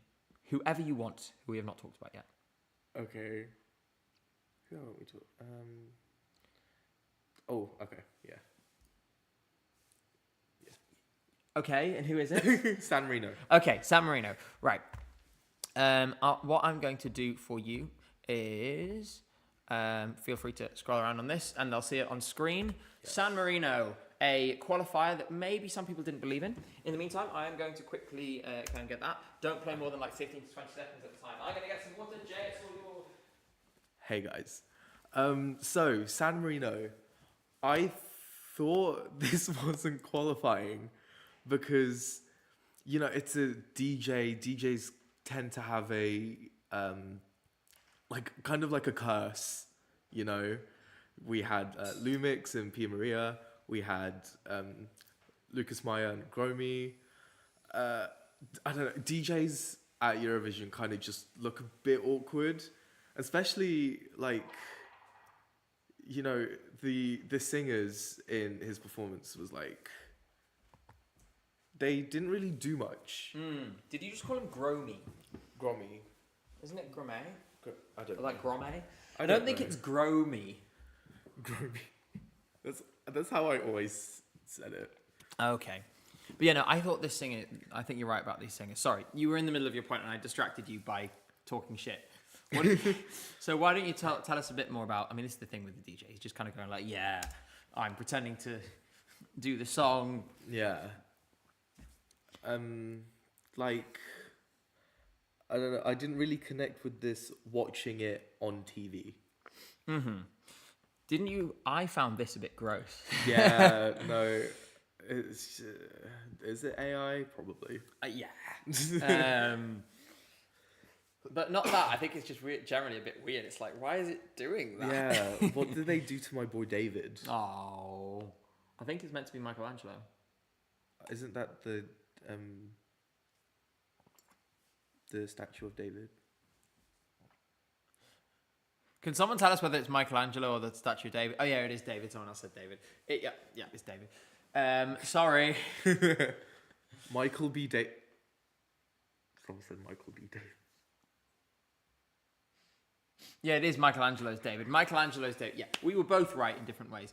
Michael B. Jordan. Michael B. Yes, clearly. That said, I will say, there was pyro. It was fun. I liked the colours. The thing is, right, again, I feel like the theme of this stream is, it's the song, stupid. It's a good song. Yeah. What do you think of the new qualifier reveal format? We'll come to it, Ollie. Thank you for the donation. It's just a good song. That's what I was saying. And I don't know. That's a terrible screen. There's nothing on there. There we go. Here it is. I love the laptop strategically placed. Yeah, like he's actually doing something. Yeah. Cyprus. Oh, hush. By the way, it's funny. It's really funny to me that Cyprus did the whole thing about like the Vitruvian Man, and then San Marino goes to the finals with the Vitruvian Man on their graphics, and Cyprus doesn't. Oh, poor Theo Evan. Yeah. Poor Theo. Where are you? Okay. What? Just put the glass. There down. was water on the bottom of the glass. I didn't want to get the. Okay. You know what? Me and my wine glass of water deserve to exist without your judgment. Okay. That's not the right scene. Yes. God, someone called him Handsome Squidward. That's mean. There wasn't a Squidward in this semi. There was a Mickey Mouse. There was an octopus. And there was an octopus as well. Yeah. So we're pretty close. I will hold up my hands and say I didn't expect this to qualify. I thought this was going to struggle after the rehearsals. Again, I think based on placing too much weight in accepted knowledge. The music video was not used as an inspiration for San Marino staging, and that is true as well. I thought it would be really fun. They should have brought along some grandmas, because they had some grandmas in the music video, I'm pretty sure. Yeah. That would have been really funny. But in any case, they made it through. I would have had them 12th or 13th, probably. Because I thought Slovenia and Iceland, and obviously Belgium and Cyprus were all going to finish above them. Mm-hmm. I do wonder how comfortable it is. And I am now wondering how well it's going to do in the final, because I feel like it doesn't have much jury potential at all. I feel like it could be a last placer. Or near last place. Do you think? Yeah. Okay. Well, what do you think? You know what? When you say jury last place, yeah, I can see that. And televote? Televote maybe like mid to low table. Mid to low. Yeah, I think maybe it could get 40, 50 from the televote. Yeah. Which, to be fair, would still be a success from San Marino. We will keep going. I think we're going to talk about... Let's see, how many qualifiers do we have left to talk about? 1, 2... Just 2. And then we have just the one non-qualifier to talk about. And then we'll talk about the show at large. And then we'll open it up to the floor for some questions. So, a qualifier first. Let's talk about... we'll save Sweden till last, shall we? Yeah. Let's talk about the performance that had everything. It's the everything burger. It is the everything burger. Now... Here she is. Spinning in all of her glory. Justina Stechkowska, lights, pyro, dancers, violin, and, of course, who could forget? Literally being hoisted up into the air, and also a dragon which then breathes fire. Literally. The funny thing is, I actually had a dream about this performance last night where she won Eurovision. Yeah. I don't know why. So for whatever reason, some part of my brain has been utterly hypnotized and convinced by this. Is it foreshadowing? Could be. So, I mean, she's not going to win. But this is going to do really well. This is another one where I saw a few people saying NQ. And it's like, I'm sorry. Have you seen what happened at the pre-parties? Loads of, like, Polish expats showed up at the pre-parties just to see Justina. You do not understand how massive a star she is in Poland. And Nalatin says, Gabe, don't say that, she'll come last now. Oh, what have you done? Yeah, no, I've cursed it. Check the YouTube views of semi-final performances, says Toxbox. Yeah, Justina is hugely popular. Polish people go mad for her, mad for this. If you thought this was not qualifying, then you need to, I think, deepen the level of which you're looking at these things and remember what we're filtering it through, these different lenses of cultural relevance and all the rest. Yeah. And before anyone goes, where's the Polish diaspora map? Shall we have a look? Yeah, let's have a look. Okay. I'm going to find it while I keep talking. So I think what's worth bearing in mind is I wouldn't refer to this as a political vote. There's a tendency to go, people, political votes this, political votes that. There's actually, it's not. It's a cultural thing. Because if Polish is your first language, obviously you're going to be engaging with Polish language media. And when you hear a Polish song, you're going to relate to it a lot more. Yeah. Especially if it comes from someone who you've known, your parents have known.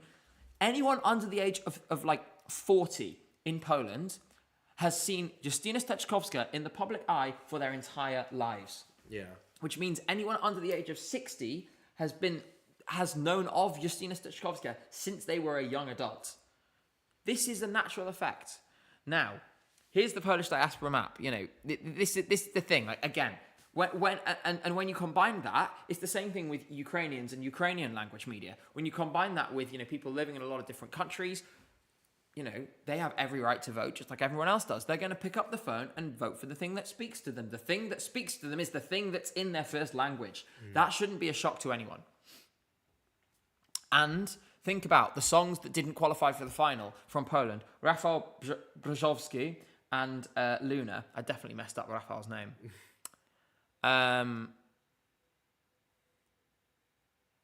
Both in... Now, why is the Eurovision Song Contest in the chat? Hello? What are you guys... Don't you guys have an event to run right now? There's a rehearsal in like 5 minutes.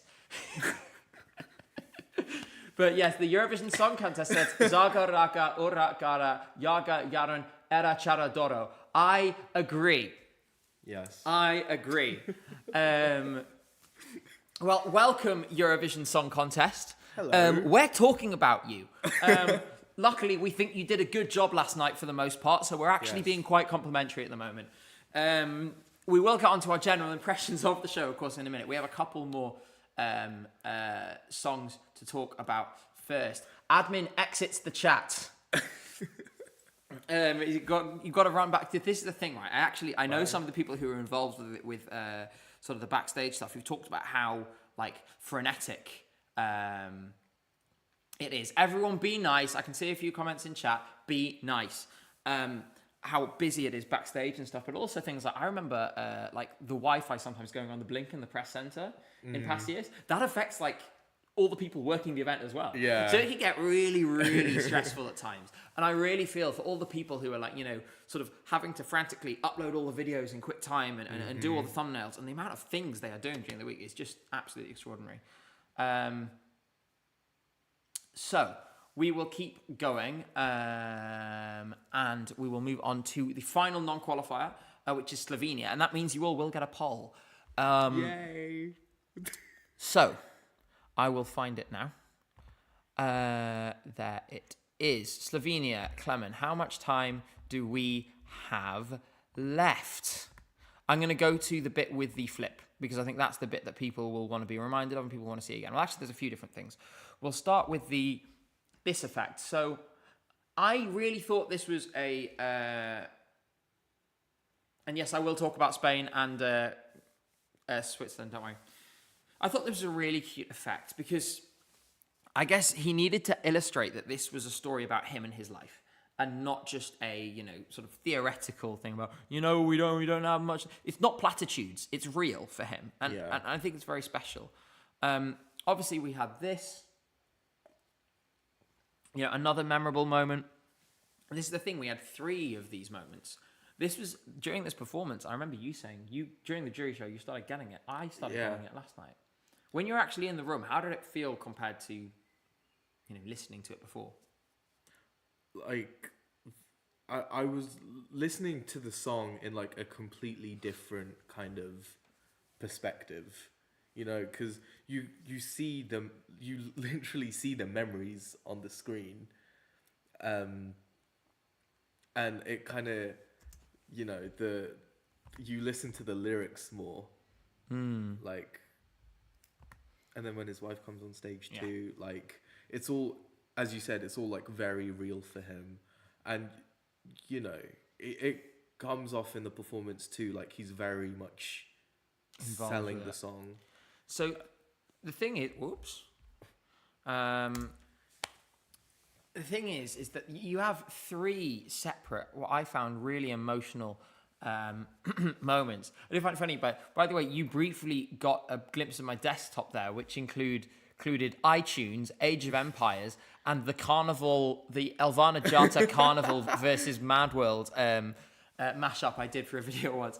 And I think the thing is, this had these 3 really nice moments. It was really emotional. It felt really real. The odds were very bullish. It briefly went into 10th place in the qualification odds, actually. It felt like the momentum was there and the narrative had built through the week that was going to send him through. And when I saw him show up, I think it was Slovenia, Portugal, and Azerbaijan, I assumed it was going to be Slovenia. Yeah, me too. I think the hype was a little bit too late. You think so? How come? How come? Stupid question. But in what? So you think the narrative didn't have enough time to take a hold? Yeah. This is interesting because you do wonder. It's an edge case, and obviously there's disputes about how heavily fan media can influence the narrative. But nowadays there's less access to rehearsals, and it's an interesting conversation. I think there's a lot of valid reasons to really restrict press access to rehearsals. On the other hand, in this situation, if you're a Slovenia, it would have been in your interest for press to be in the early rehearsals to shape that narrative a week earlier. And start saying, oh, there's all of these wonderful effects, there's all these tricks, all of this kind of thing. But yes, a late hype push, too late in this case. What we're going to do, we're going to put another poll out. We are going to put another poll out now. And we are going to say, what position do you think that Slovenia finished? We're going to add some options. And we are going to say 11th, 12th, 13th, 14th. And we are going to press start poll. Yay! It's up on Twitch and YouTube now. Make sure to vote. Merry Christmas. Does feel a bit like Christmas, doesn't it? It is our Christmas. This will be an interesting result because I think I might go back later and see whether more than 2 songs got 11th and 12th. Actually, I think Cyprus got 13th, didn't it? People said that they thought Cyprus came 13th. Was it 13th. Yeah. So let's see whether your logical consistency is being tested now, everyone. So make sure not to let me down.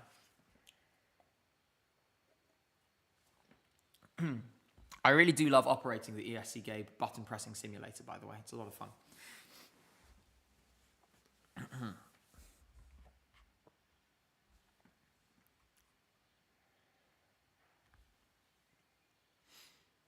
Yeah, and also someone says, cool to see a song that wasn't written by 10 people. I mean, there'll probably be some analyses on this at some point about how many songwriters. Someone like ESC Tom is the perfect person to do this. Yes. Like, to really get into the weeds.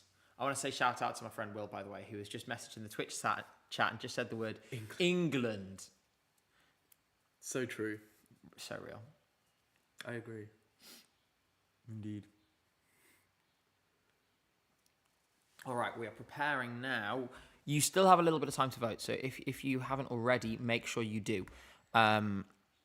We have, again, half of you have not voted yet, and we want as many people to put their opinions in as possible. Jazza says, England is my city. Now. It's every day, bro, with that Disney Channel flow. 5 mil on YouTube in 6 months. Never done before. Past all the competition, man. PewDiePie. Okay. I'm going to make you rap that with Vibe tomorrow. No. They'll do it. They literally know every word of that song. Oh. Okay, congratulations, everyone. You are logically consistent because you said it came 12th. That means we, in the eyes of this stream, the numbers are, it's Croatia 14th, Yeah. Cyprus 13th, Slovenia 12th, and Belgium 11th. I then wonder, so we have one more qualifier to talk about, don't we? Which is the most obvious one of all. It was so funny because we did film our entire reaction, I think. We're not just going to post it, on the channel because that's not really how we do things. But, I mean, this was totally obvious, right? We're all agreed on that. Now, the first thing I want to do, I think we should all evaluate, once again, having seen it on TV, whether we feel the sausage was of sufficient proportions. So, we're going to have a look at the sausage now. And I'm going to ask for your sausage thoughts, Jay. And then we're going to ask chat as well. Do you feel that this sausage was of sufficient size for the task at hand? No. Please elaborate. I'm keen to hear more. It's lacking. It's lacking length and girth. And at the end, I feel like it could just, it's not quite got enough. You can see on the side, it's not. It's undercooked. Yeah. It's a little too pink. Yeah. We're gonna poll on the size of the sausage. Sausage poll. You know what? Right. So, was the sausage of appropriate size? Again, we're gonna have too big, too small, just right.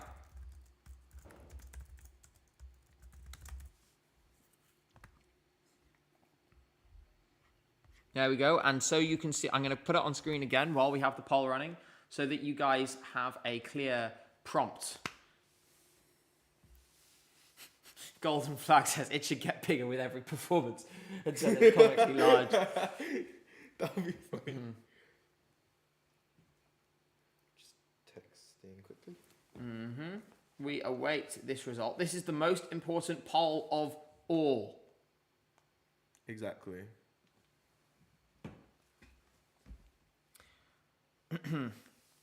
I think it would be fun if the sausage inflated until by the end of the performance you cannot see anything except like which is expanded to the size of the arena. Oh my god.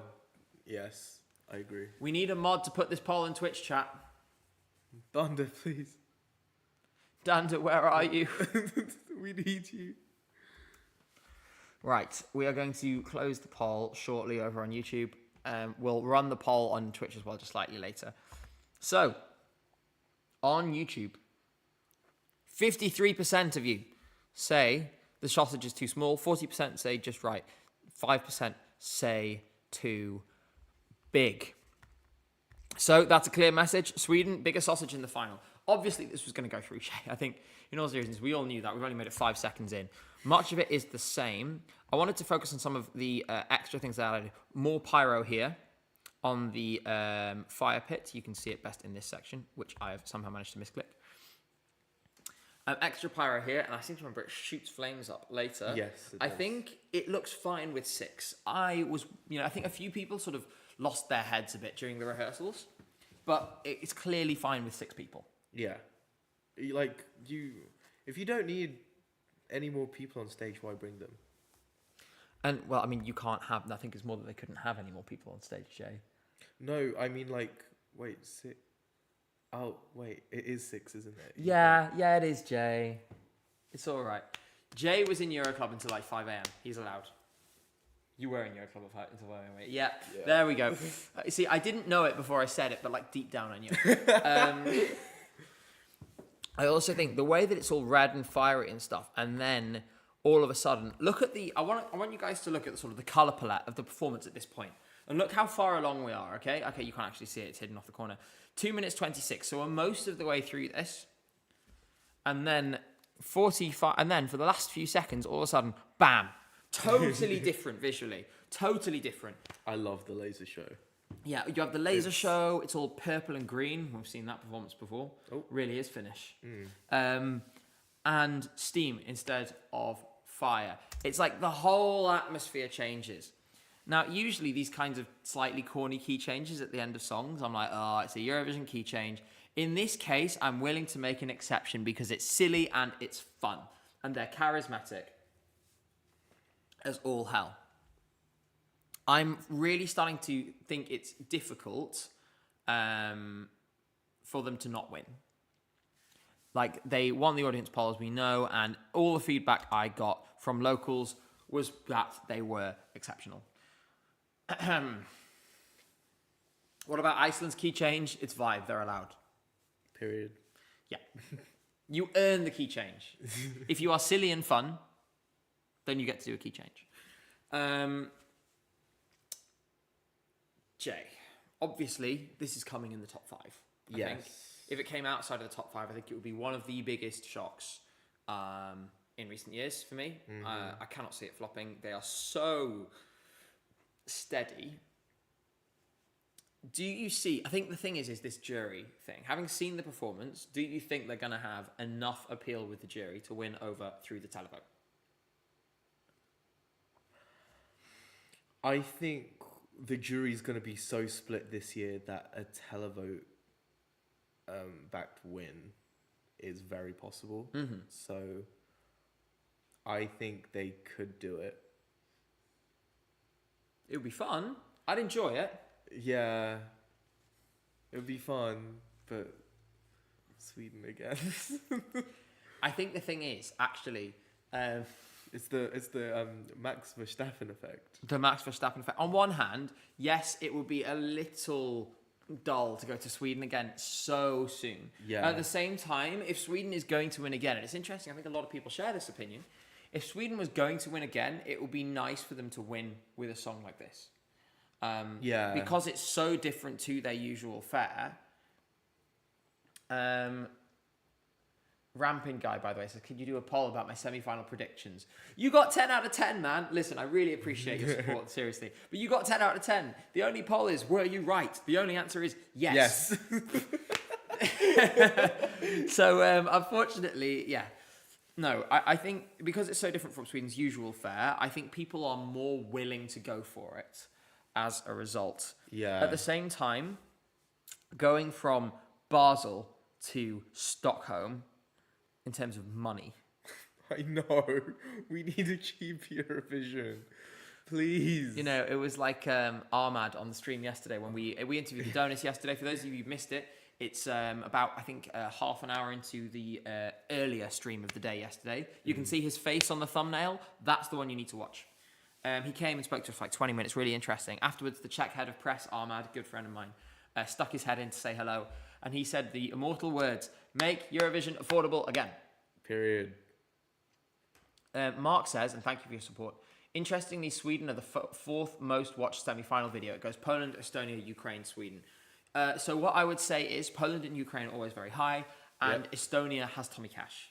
And Tommy Cash is also considered one of the televote favourites, right? So it makes sense for them to be that high. Like, that order makes sense to me.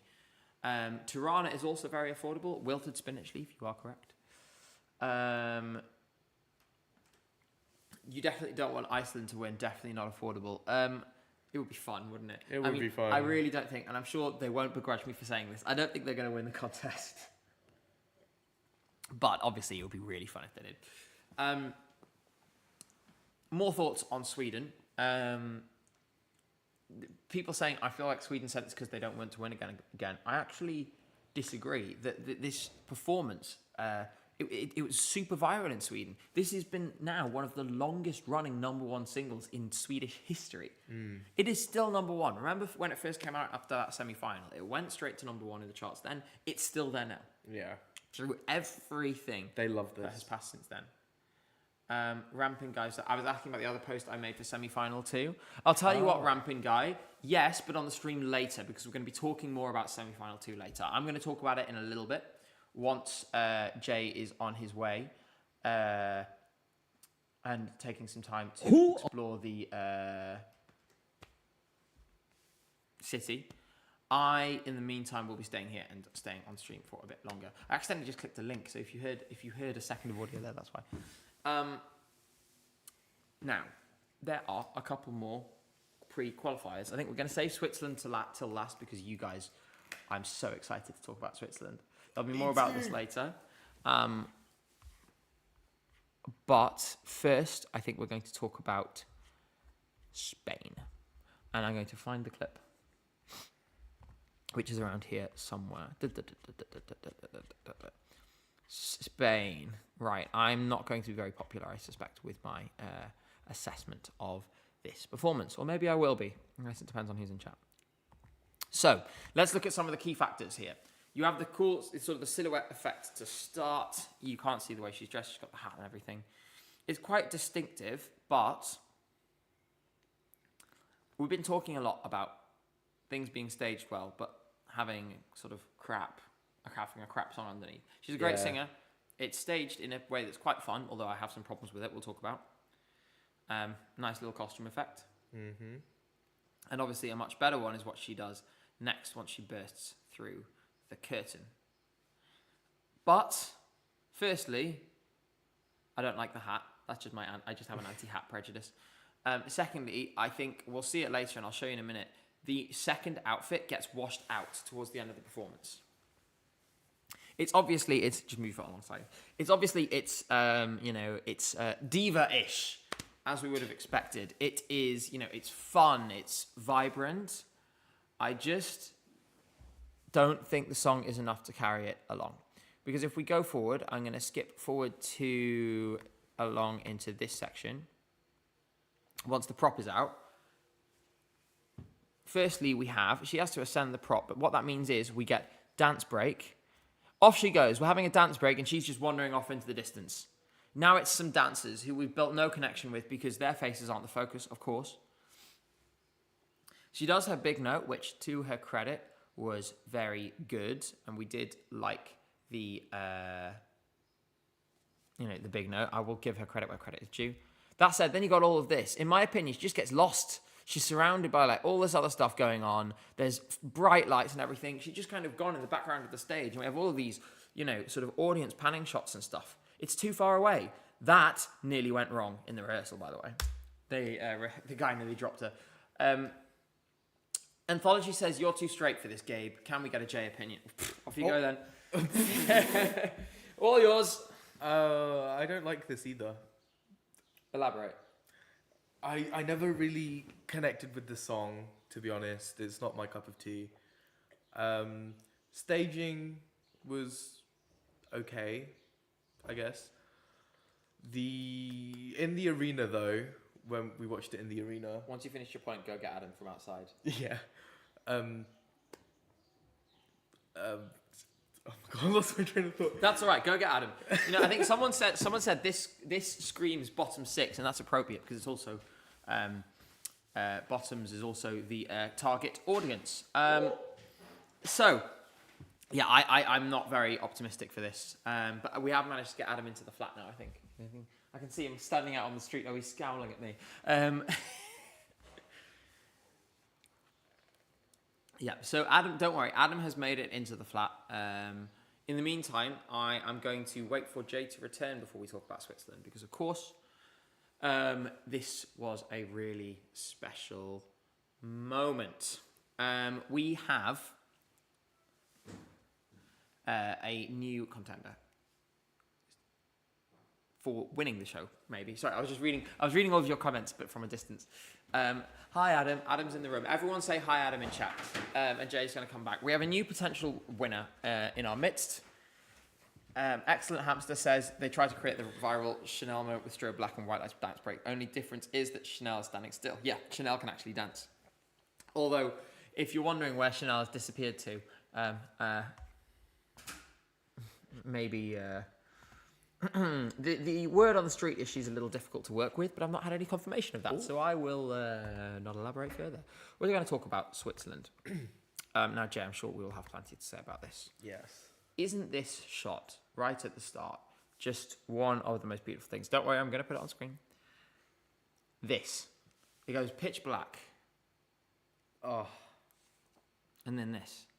I think it's so, so beautiful.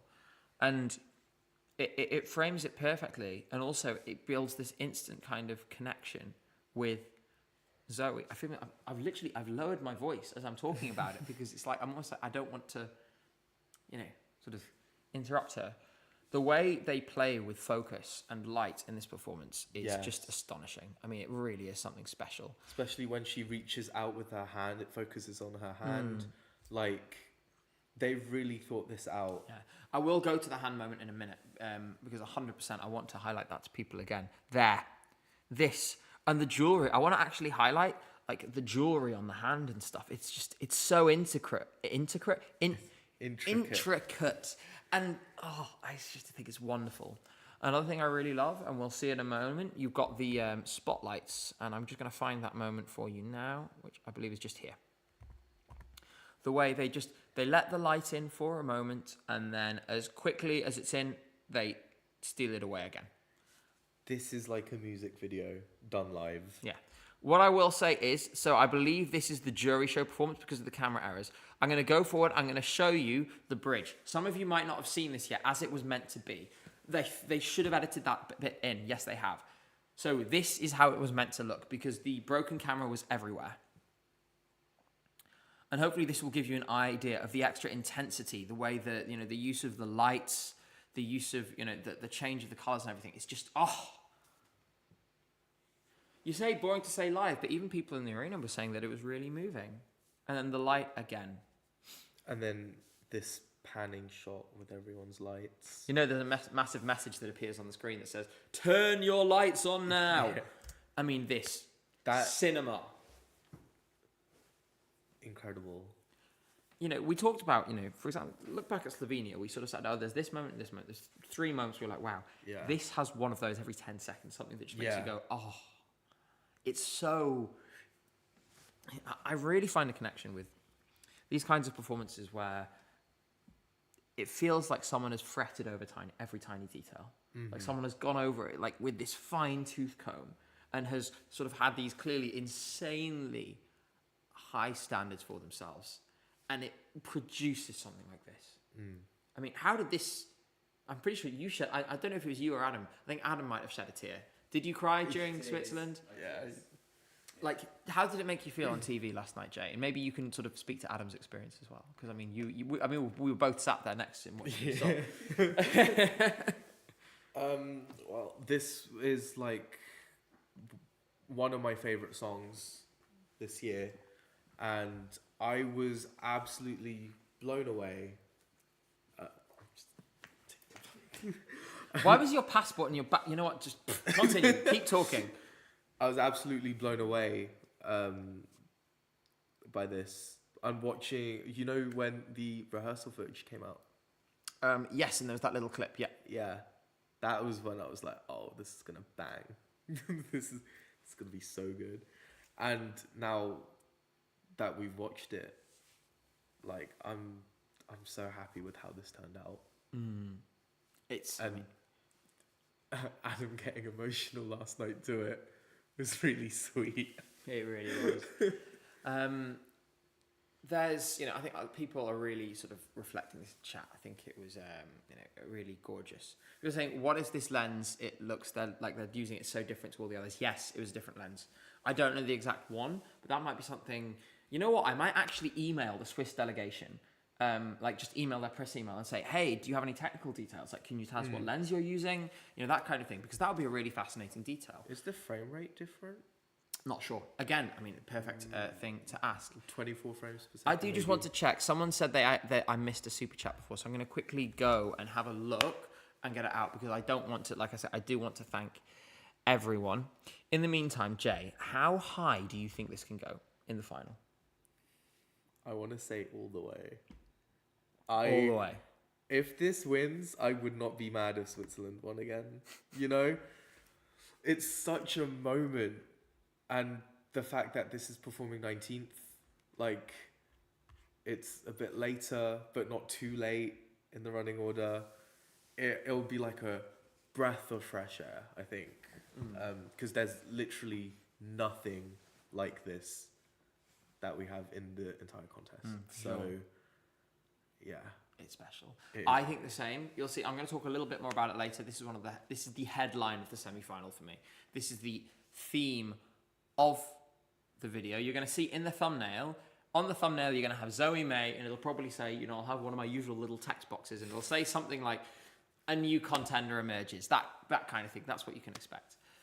John Bergdahl did ask a question before and we missed it. I said I'd come back to it during the Sweden section, and I meant to, but I'm going to quickly ask it now, which is, if Måns Zelmerlöw did win, if Måns Zelmerlöw did win Melodifestivalen, would he have won Eurovision this year? No, he would have been found out by this point, because the song is full of platitudes. And if he'd scraped home in Melfest, I think, no, he would not have won Eurovision. There's all technical details here. Oh, perfect. Okay. Thank you. Thank you. What I'm going to do is I'm going to shout out the people who run the live blog, which had the details of this. So shout out Heidi and the team. So we are looking at where is the... Got it. So this is filmed on a full-frame cinema camera using the exact same Zeiss super speed lenses from the 1970s that were used to shoot films like Taxi Driver and Raging Bull. These lenses create blooming highlights, delicate flares, and a shallow depth of field that gently isolates Zoe in the frame. There we go. So it's a brilliant, deliberate choice. But no, like I said, I do want to say, because obviously I really, really appreciate when people donate, when people support the channel. I really don't mean to miss anything. Obviously, it's been a very fast-moving, super crazy chat today, so it has been a little more difficult to keep up, but I'm doing my best, I promise. Yes, I think it's gorgeous. People are saying it's going to flop in the televoting. I think we often forget that Salvador Sobral scored 374 points from the televote. He did as well with the televote as he did with the jury. The question, of course, is you have Austria, you have France. They're all playing to a lot of the same voters. I still think that people might look at France later and go, oh, wow, this is incredible. Yeah. Well, we're seeing it literally in a couple hours. So you'll be giving us a clip. Yes, I will. Like I said, it was really, what was the best clips, I'll say, last time, was there were the moments like that clip of Clement when he did his flip, for example, was really excellent. So if you can capture some of those really special moments, that is going to be what I'm going to try and highlight tonight. Okay. For everyone. So with that, we've gone through all of the entries of this semi-final, and I think we can now obviously we're going to have tons of time to talk about semi-final 2 later today, and Sem Anna van Dijk from Eurovoix is going to be joining me for some of the stream as well. I need to work out exactly when he's going to be here, because he does have press accreditation, so I think he might want to be in the... I'll talk to him after. But yes, we're going to take a quick look at semi-final 2. I think we're going to pick out some things we're excited about. So, Eurovision World, as always. Where would we be without Eurovision World? Seriously, this channel Honestly. would be... We'd be so screwed if we didn't have these guys. So, here is our running order. some songs that we're excited about that we're looking forward to. I'm going to start with a highlight that might surprise you. Yeah. Or maybe it would have surprised you until this week. And that is the United Kingdom. I forgot about Lucio Corsi, which may indicate how I felt about the performance. Oh. I'm very sorry, Italians. The Lucio Corsi fans are particularly terrifying. Please forgive me. Should we do a quick analysis? I'm going to finish talking about the UK first. And then, yes, we'll go back to Italy. Sorry.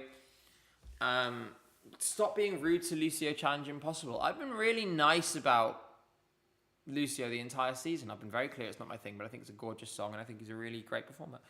No, I think having now spoken to them, and this is the thing, if you have an interview with an artist and then you're like, and then you relate to them, then you start viewing the whole song in a different way. And Charlie, I didn't forget about Albania. I spoke about Albania. Don't you try this. Honestly, there's Yearn fans. They're coming for me. I don't want to get one guide again like I did the other day with the audience poll. I am really excited about their harmonies, and I'm thinking now about OG and how they did in 2017, and how they actually ended up really doing quite well. So I'm starting to wonder whether actually there is something exciting going to happen here. I don't know whether I'm just deluding myself, but there we go. We should quickly go back to Italy. The man with the longest piano in the world, Lucio Corsi. Oh, that piano. It's a really sweet song, and I got this kind of warm feeling. Mm-hmm. But in some ways, I kind of feel like it's pressing the same buttons as Portugal. I prefer the Portuguese song. Please do not kill me. Corsi stands. I know you're there. I know you're watching.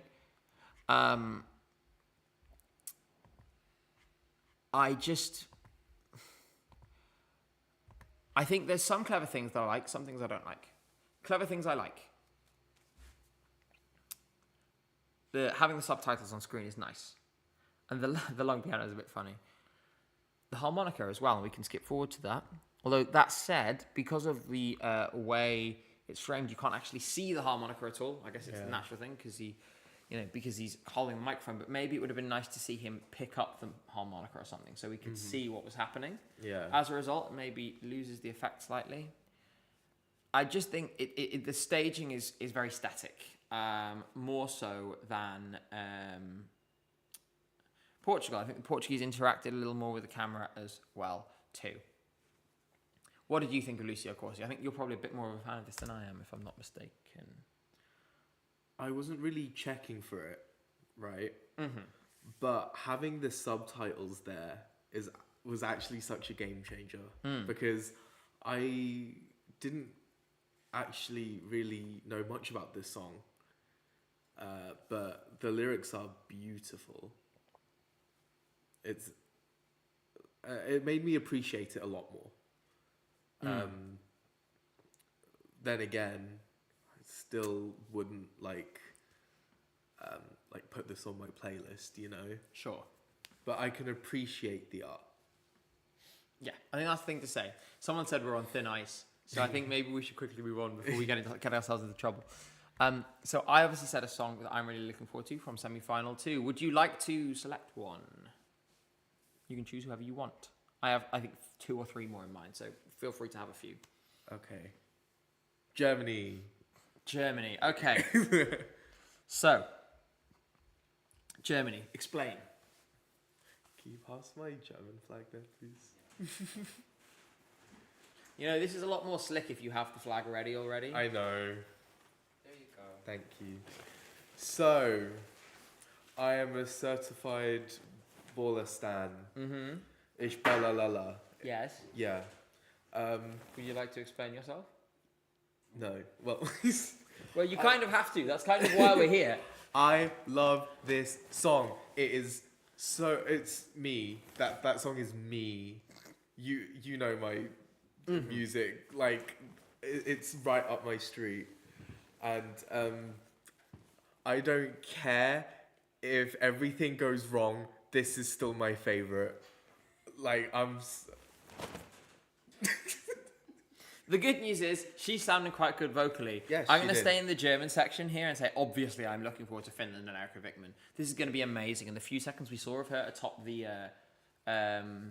microphone. what I think is really good, the effect on the studio version on the microphone is back on the microphone for that section. We really needed that. It makes it a lot better. So I think we're going to see the odds move. By the way, just so you guys know, the second semi-finals rehearsal has started. And I know this because I just got a bunch of messages saying, hey man, you're on stage right now. Like, I cannot escape this no matter what I do. There you go. Then you see my desktop again. Maybe I should play that Alvana. No, I'm not going to play. I'll tell you what. On Friday or Saturday, if I'm feeling generous, I will. Or when we're waiting for the audience poll tonight, I'll play the Mad World Alvana Jata remix. It's terrible. Do it. I'm going to pick one more, and then I'm going to go to two from you. Yeah. And it looks like we're going to stay in the Big Five. I'm really excited to see what France are going to do tonight. Me too. Because there's this visual storytelling that they're doing, which we've now seen a little glimpse of, which I think is really going to elevate it. Yeah. I have this down as a potential jury and contest winner still. And it's a really exciting competition now where you've got France, you've got Austria, you've got Switzerland. If one of them is able to conclusively break through, conclusively come clear after the semi-finals, then the other two might fall away. So it's a really important night for France. But, having spoken to her about it, and you guys will see the interview later, but the sort of finality of this in terms of her process of grief when it comes to, her mum, and also the sort of the processing those feelings when it comes to becoming a mother herself is fascinating. You'll hear more about that later. So those are my two as well. Would you like to choose a couple? Yes. Let's have a looky. I can zoom out if you like, so you can see more at once. Oh. Well, you did it already. No. I am so excited to see Milkshake Man. I am so excited to see Milkshake Man. Do you want a taste of the Milkshake Man? No comment.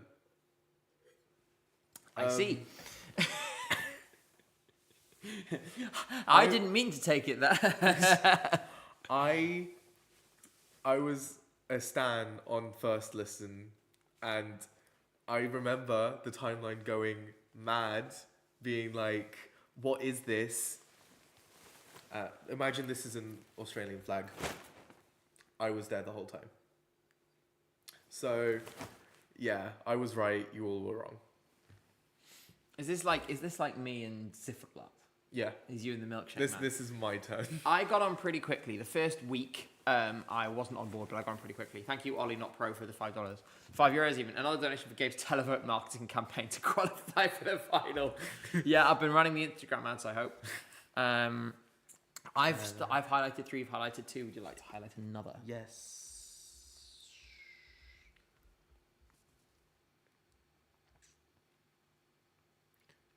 Austria. I was going to say. I was like, just say Austria, come on. Austria, like that. He's JJ, I'm Jay. We're both Filipino. Period. Is it so you're feeling a kind of a kinship here? Yeah. Now, what's interesting is we had a conversation. I don't know what triggered it, but like 3 days ago, I think we were talking because there's a karaoke room at the Euro Club, and I think you might have had a drink or two because you sort of you turned to me and you sort of went like, if this was in the Philippines, we'd be taking this much more seriously. The standard would be way higher. No one does karaoke like the Filipinos. Yeah. That's true. I wanted to explore this cultural phenomenon for a second because Okay. I actually don't know anything about it. So can you explain the significance of karaoke in the Philippines? So. Whenever Okay. you're ready, you got this. Come on. Everyone in the Philippines has a karaoke machine. And, okay, this is another massive, very, like, why is this a thing phenomenon, right? Filipinos can sing. They can sing. Such as JJ. Exactly. Such as me. Can you sing? No. Oh mi amor. Like, it's very common to see Filipinos just like on the street doing karaoke and singing very well. I have a karaoke machine at home. Do you? Yes. We really have to do karaoke together, don't we? Well, I'm not going to drag you to where I live. No, but like when we were at UMK, I did karaoke and you were there and you didn't. Oh, because I'm shy. You're doing karaoke. Anyway, so Austria. You still feel like it can win the show? There's been some questions about it.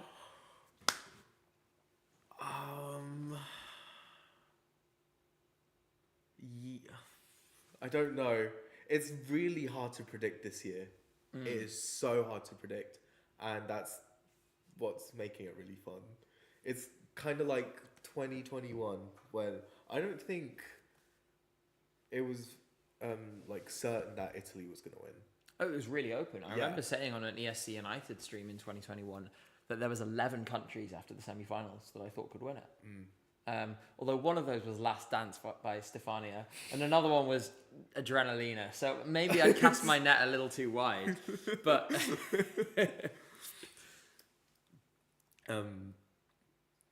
someone shouting Filipina. apparently ESC Tom mentioned me. Wait, no, I'm going to put it on stream. I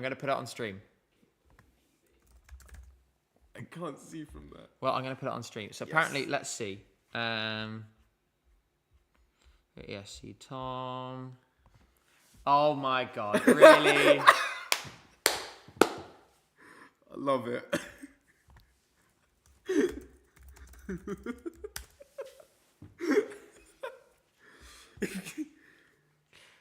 Gabe was amazing. Every day, I cannot escape this. It follows me everywhere. Oh my gosh. And it sounds, to be honest, that the rehearsal is going pretty well as well. Latvia, you guys will like this. Latvia, there's a new part near the end that made the crowd gasp, an audible gasp from the press at Latvia. So they're doing something. Oh. They did imply in our interview, and we showed that on stream yesterday, that they had some surprises. Ireland, you've seen the visuals, nothing much is different. Better than Eurosong, but not at the standard of other countries. Montenegro, it's there's still the blindfold thing. Nah. Let's have a little look at Australia. Quirky, fun, infomercial, on-screen graphics. Insane, energetic, oozing sexuality, and Gojo has so much charisma. Some funny storytelling in the middle. Okay, so that sounds like hype. To be honest, I'm so hyped. Having seen that, I'm so hyped about Latvia. I am so excited about Latvia now. If Latvia go through, who are we losing? Ireland. Yep, Ireland, and possibly Armenia. We're losing you? Oh, I'm so sorry, Gabe. I don't know if this is ever going to stop. I'm going to get to Eurovision next year and everyone's going to be like, oh, it's so nice that Park has come back to Eurovision. Honestly. Well, yes. Hope our island girl gets in Sissal. I'm guessing you're from the Faroe Islands. I think it's going to be really tough for Denmark. Really tough. And it's not her fault. She's doing her job. It's the fact that the staging doesn't look that great and the fact that the song is just a little dated. I mean, I personally thought that she'd still be in with contention, but it's been slipping away. Maybe we'll be surprised. And like Luxembourg could fall out. There was another one that I thought might fall out that I used to be really confident about. Let me check. Greece? Greece, yeah. Yeah. Greece could fall out and it could do some crazy things. I guess we'll have to see. So I think you guys want to go to town, don't you? And so if you want to go now, that's fine, because I'm not going to stay on for much longer. I think I'm going to talk a little bit more about Semi 2, but other than that, I'm basically finished. Okay. So, We're good for the time being, I think. you happy to stay for a bit longer? We'll wait for some Semi 2 news to come in? It's only 4:05. Okay, Oh, perfect. yeah, I still need to eat. I haven't eaten yet. I haven't eaten all day. All I've eaten is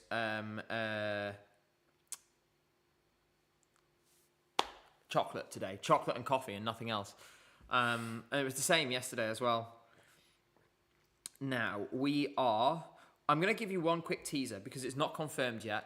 But there is another interview that I have in the works that you guys will be like, what? If it comes off. How did this even happen? Kind of. Yeah, exactly.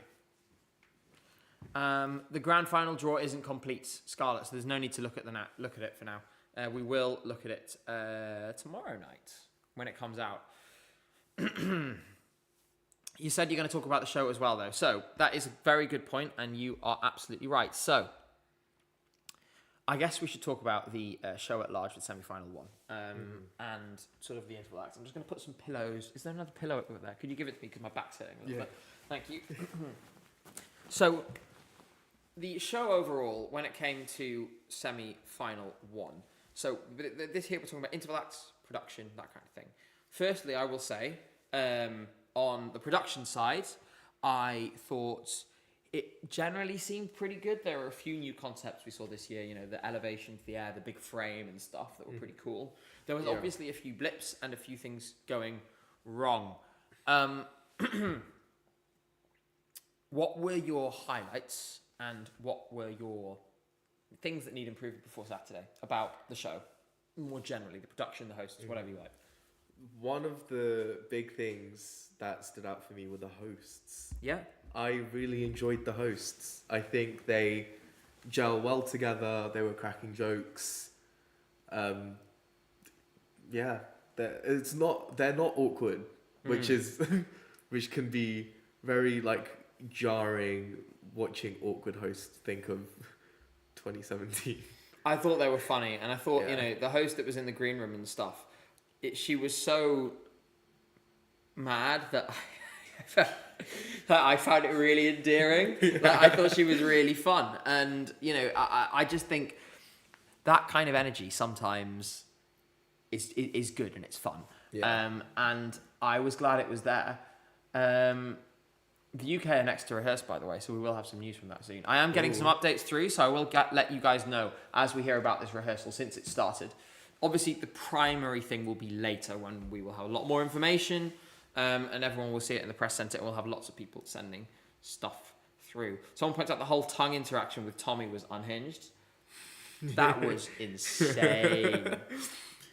It was so funny. I found it really funny. Like, and I can't do that. I can do the... Am I doing it? Yeah. But you can't get your tongue in your mouth. There you go. Yeah, you got it. But I can't do the thing with with all the folds. And I sort of saw it and I was like, ugh. But yeah, there was that. Obviously, there were some problems I want to talk about. There were some dead pixels on the LED. Yeah. They obviously really need to fix that. There was Joost Klein not being in the most streams interval act. Yeah. I think I can't say anything more than this, but I believe that something's being done and there's some work on it. We'll see what happens. These things are done by SRG, SSR, not by the EBU, so there'd be no reason for him to be. So I have more reason to believe there's nothing. It could have been an accident, is what I'm saying. The other thing about the production. While there are some acts, obviously, like Switzerland was gorgeous, the camera broke. That's not ideal. Mm-hmm. Like we said, Albania, some dodgy camera shots. Overall, though, it feels like they've taken what Sweden did and they've developed it. It is a slightly better, I would say, more ambitious production in some ways than last year. Yeah, agreed. What do you think of the stage? Because in the arena, it feels like a lot of people have an obstructed view. Yeah, but the thing is, most people are watching at home. So they kind of have to prioritize the TV show rather than the audience. I will say we got great spots. Because you were on the floor, it made it way easier. Yeah, exactly. Like, if you're on the floor, you can see everything. If you're on the seats, you'll have the frame in the way. Yeah. Basically, no matter where you are, the frame will block some of the stage. Yeah, which is a shame. At least it looks great on TV. Well, true. Some people are pointing out the sound mixing as well, and this is fair enough. I didn't actually mention it in my video, which is going out later. I was quite positive mostly in my video. The sound mixing, yeah, the vocals slightly off. Like I said, the slightly too loud backing vocals. You had the sort of I mean, people are mentioning Belgium. I think there are a few. This is partly that a few artists had bad nights. Like, Kyle was a bit nervous. Zifa Blatt seemed a bit nervous. And there was a couple. There was a couple of others. Obviously, Azerbaijan. There was no saving that vocal. No. And there's a reason. To be honest, the reason we haven't talked about Azerbaijan today all that much is not even the what we talked about previously about how they used the contest, because quite frankly, there's no way in the world that was a propaganda victory. But it's just that I think it's. I mean, I guess to talk about it now very briefly. It's just that it was not good. It just wasn't good, and it was the worst song in the semi-final, the worst performance of the semi-final, and the vocal just It's giving Mickey Mouse. It's giving he wanted to be Adam Levine so bad. Oh dear. It's giving helium. It was really, really, really bad. That's right. And the worst instrument miming I've ever seen. Someone said to me, "This looks like they've never rehearsed it before they got on the stage," which was funny too. It's like he's never picked up a bass guitar in his life. Because he hadn't. He was faking it, wasn't he? Yeah. Like really, really badly. Really, really badly. The vocals were quieter than they should have been, says Scarlett, and all the performances. It wasn't horrible, and some points it was really nice. I will say, while there were some problems, welcome back, Dander. Polls are back on. We'll find another one to do before we end. I am going to end soon, though, because as you guys can probably tell, I'm starting to flag. I need to eat and get rested up for the stream tonight. And obviously, I need to get the video uploaded too. Yeah, wow, I'm really flagging. So in that case, we're going to do maybe a few more minutes and then we'll bring it to a close. I was talking about sound mixing. I feel like this is the first time where the tiredness is really showing. It was still enjoyable. It wasn't perfect, but for example, I remember UMK last year was more of an issue, where it was a bit like, this year was much better. Yeah. It's one of the kinds of things that does happen through the week. It will hopefully improve by the final. I think Kai is a good one where it was worse in the rehearsal, slightly better now. I think will probably be best in the final. Mm-hmm. The new voting system is the last thing we need to talk about. Yes. And you know what? It's pretty good. I actually kind of enjoyed it. Yeah. Again, I didn't mention it in the video because it felt quite natural. And that video, I was scrambling to get it done before I headed out last night. But I honestly really enjoyed it. And the reason it's not a headline for me is just because it was very natural. And also, I think we all are going to remember more than anything else. Austria. Hold on a minute, okay? I'm trying to be subtle. You behave yourselves. I'm going to see these things anyway. And I'm tired enough here. I need to focus to get my thoughts out. I'm really sorry. The two gaggy trios, as Dolphin Dane puts it. The Portugal, Slovenia, Azerbaijan split screen after Iceland had already gone through. We were all like, That what? was crazy. Because at that point, you already knew there was going to be a big upset. Yeah. So for that moment, I think it was really good. For that reason, will they keep it? I don't know. It's no better or worse than the Stan one, because the Stan one's already very dramatic. I think it's just different. And Yes. it's enjoyable. I will say there was a lot of people beforehand who said, and don't worry, Lilia, I can see your message. I'm going to read it in a second. I think it's, the worries about it being bad for the artists in some ways were unfounded. Like the second that a country was announced, the others were off the screen. Yeah. Lilia says, I've just heard from a colleague that Sweden wasn't popular in the arena last night. They have no chance to win. They won the audience poll on Monday night, so I don't believe that at all. They very much have the biggest chance to win. So yeah, let's have a thing. We're going to have a poll. We need one more poll, and then I am going to end the stream, because as you guys can probably tell, I'm really flagging. We've been going here for, 2 hours, 30 minutes. It's been a massive pleasure as always, and you'll have another 4.5 hours probably tonight. And then I'm going to have a really, really good sleep tonight. Dunda, I'm going to ask you to start this poll. I'm going to ask you, do you prefer the old or new qualification methods?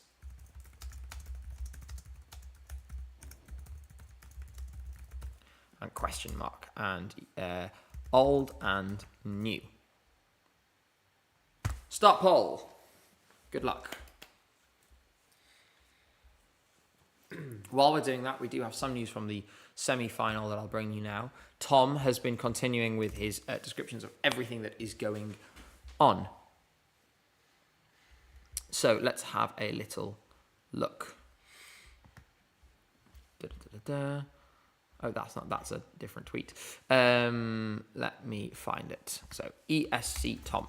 Keep voting because I presume half of you won't have voted. Achsor, thank you for the €2.49. I saw that. So we're going to have a quick look. We've got the UK here from Tom. And he says it's goofy, Broadway fun, possibly a little cheesy, but there's personality and charm. Total wild card, unique and niche this year. Audience enjoyed it, got a good response. I actually think that people are going to like it more when they see it on TV. I think this evening it'll get a better response from the press. What this does mean, though, is that we also have Austria.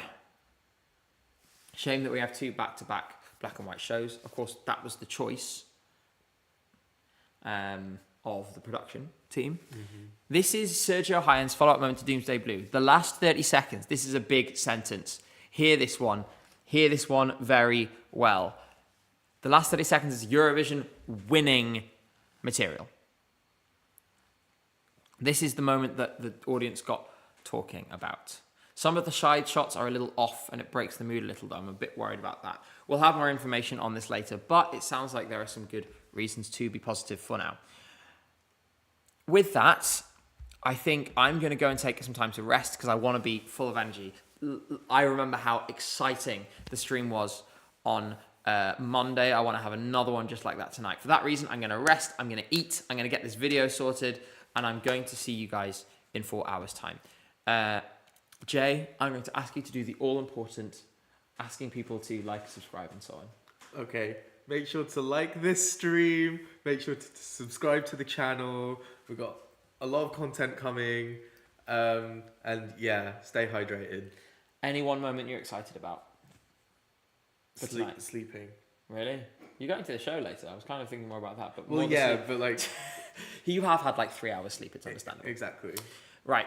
Thank you all so much. We will see you later again today. And let's keep riding this train